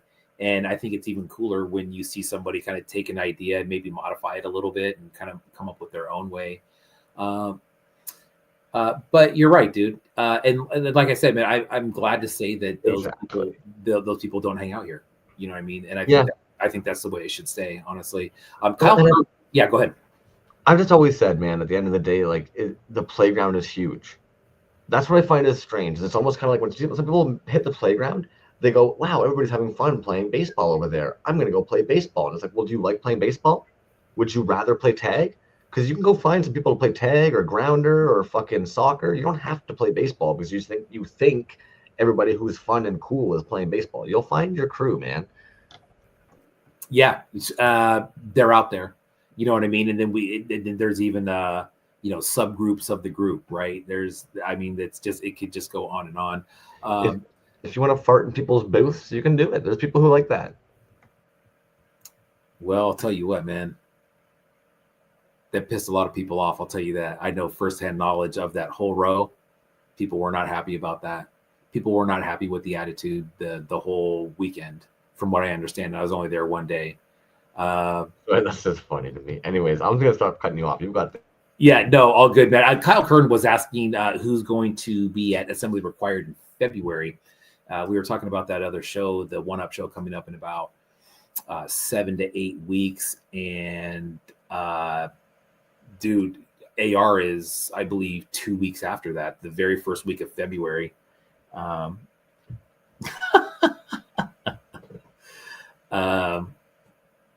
Ashley said, "Spill the tea." I definitely will. I don't know if it's the right format tonight to do it, but on one of the upcoming shows, probably when I show my decon stuff, we'll get into that. Some people already know, but I tried my damnedest, man, to shore that thing up, and it just didn't fucking work. I have not quit yet. It's gonna happen someday. We're gonna break them someday. It's gonna happen, man. It is. But yeah, Kyle Kerber first and second for AR, correct. Ocular Rhombus building up inventory. His inventory was over 200 one-offs last year. That was insane. If you guys can make it out to Assembly Required, I highly recommend that. What's interesting is that Decon, even though it's the largest stage for indie toy art, I think the amount of people doing indie toy art there, at least in resin, it's a fraction of what the overall group is, right? Then you throw in Safubi, there's some more, but you know, Resin Alley had maybe 10 artists there, kind of doing their thing, and then you go to Assembly Required, and it's like that row on steroids. It's like 30 to 35 artists from the resin scene, from the Safubi scene, people that we know that hang out here. Typically are the ones that end up at that show. Like you could walk in that room and probably know everybody in there, which I think is unique, and it's very cool. And it used to, from what I understand, man, it was kind of, I don't want to say exclusively resin when it first came out, but it was heavy-handed in the resin category. And now you'll see all kinds of stuff there, man. All kinds of stuff. It's not resin at all. I mean, there's definitely, I think, the majority of resin, but there is some vinyl there, and people just doing other things. I mean, you know, last year, the year, I think it was 2 years ago, Barrio Boba was selling jewelry that his daughter made, you know, and friendship bracelets and shit like that. So it was cool, man. It's definitely, it's an experience for sure. And then once I think you go to that, you'll find out really quick, man, that you can, if you're not stopping to talk with everybody, you can get through that show very, very quickly. And then it turns out into a thing where you're kind of hanging out with people. Again, as a collector, you're hanging out with people that you collect, and you like their posts, and you follow them, and you're like, wow, that's great work. And the next thing you know, you're hanging out with them, having a drink, getting dinner, shooting the shit. You know, that's and that kind of goes back to that access that you can have with some of these artists, where it's just like it's just something that you don't get from. Oh shit! Nice. So I knew you'd like that one. Our guests would anyways, like the homies in the chat. I knew you'd like that one. Yeah, that was gosh, man, I'd have to go through my brain to figure out. I know I saw some new stuff from him recently. Can't quite remember what it is, but the space photos, man, that's something I always have every single one of. Rokamash, you all right, dude? Yep. I love that. SHREK Show changed the world, and we all saw it happen. Just fucking jokes, man. Honestly, homie, I think at this point we've had the homies hostage for 2.5 hours. Do we let these yahoos go and have a good night? Absolutely, man. Congrats again to everybody. If you're facing some tough weather out there, be safe. It is raining a lot all over the place. But congrats again on the show. Thank you, dude, for you put together pretty much this whole fucking thing, man. You did the numbers for the giveaway. You did the pulling the accounts for the show. I've been off my game this last week since I got back from Decon, but you stepped in, dude. I gotta admit, I was a piece of shit today as far as research and stuff goes, but man, we nailed it, dude. And that's what it's all about, man. When one of us falls, you know, we pick each other up and we keep on moving along. Tickle fight to the death. All right. That's right. All right. Everybody's been a lovely blast. You guys all fucking killed it. I now will never look at SHREK ever the same. Straight up. Have a lovely rest of your evening. And Super Terrible Toys, I'm almost afraid to drink my coffee now ever since you made that comment. There's a reason I haven't grabbed my coffee mug since. I keep thinking about what you did to it. You're like, ugh. All right. Night, dudes. Oh. All right, folks.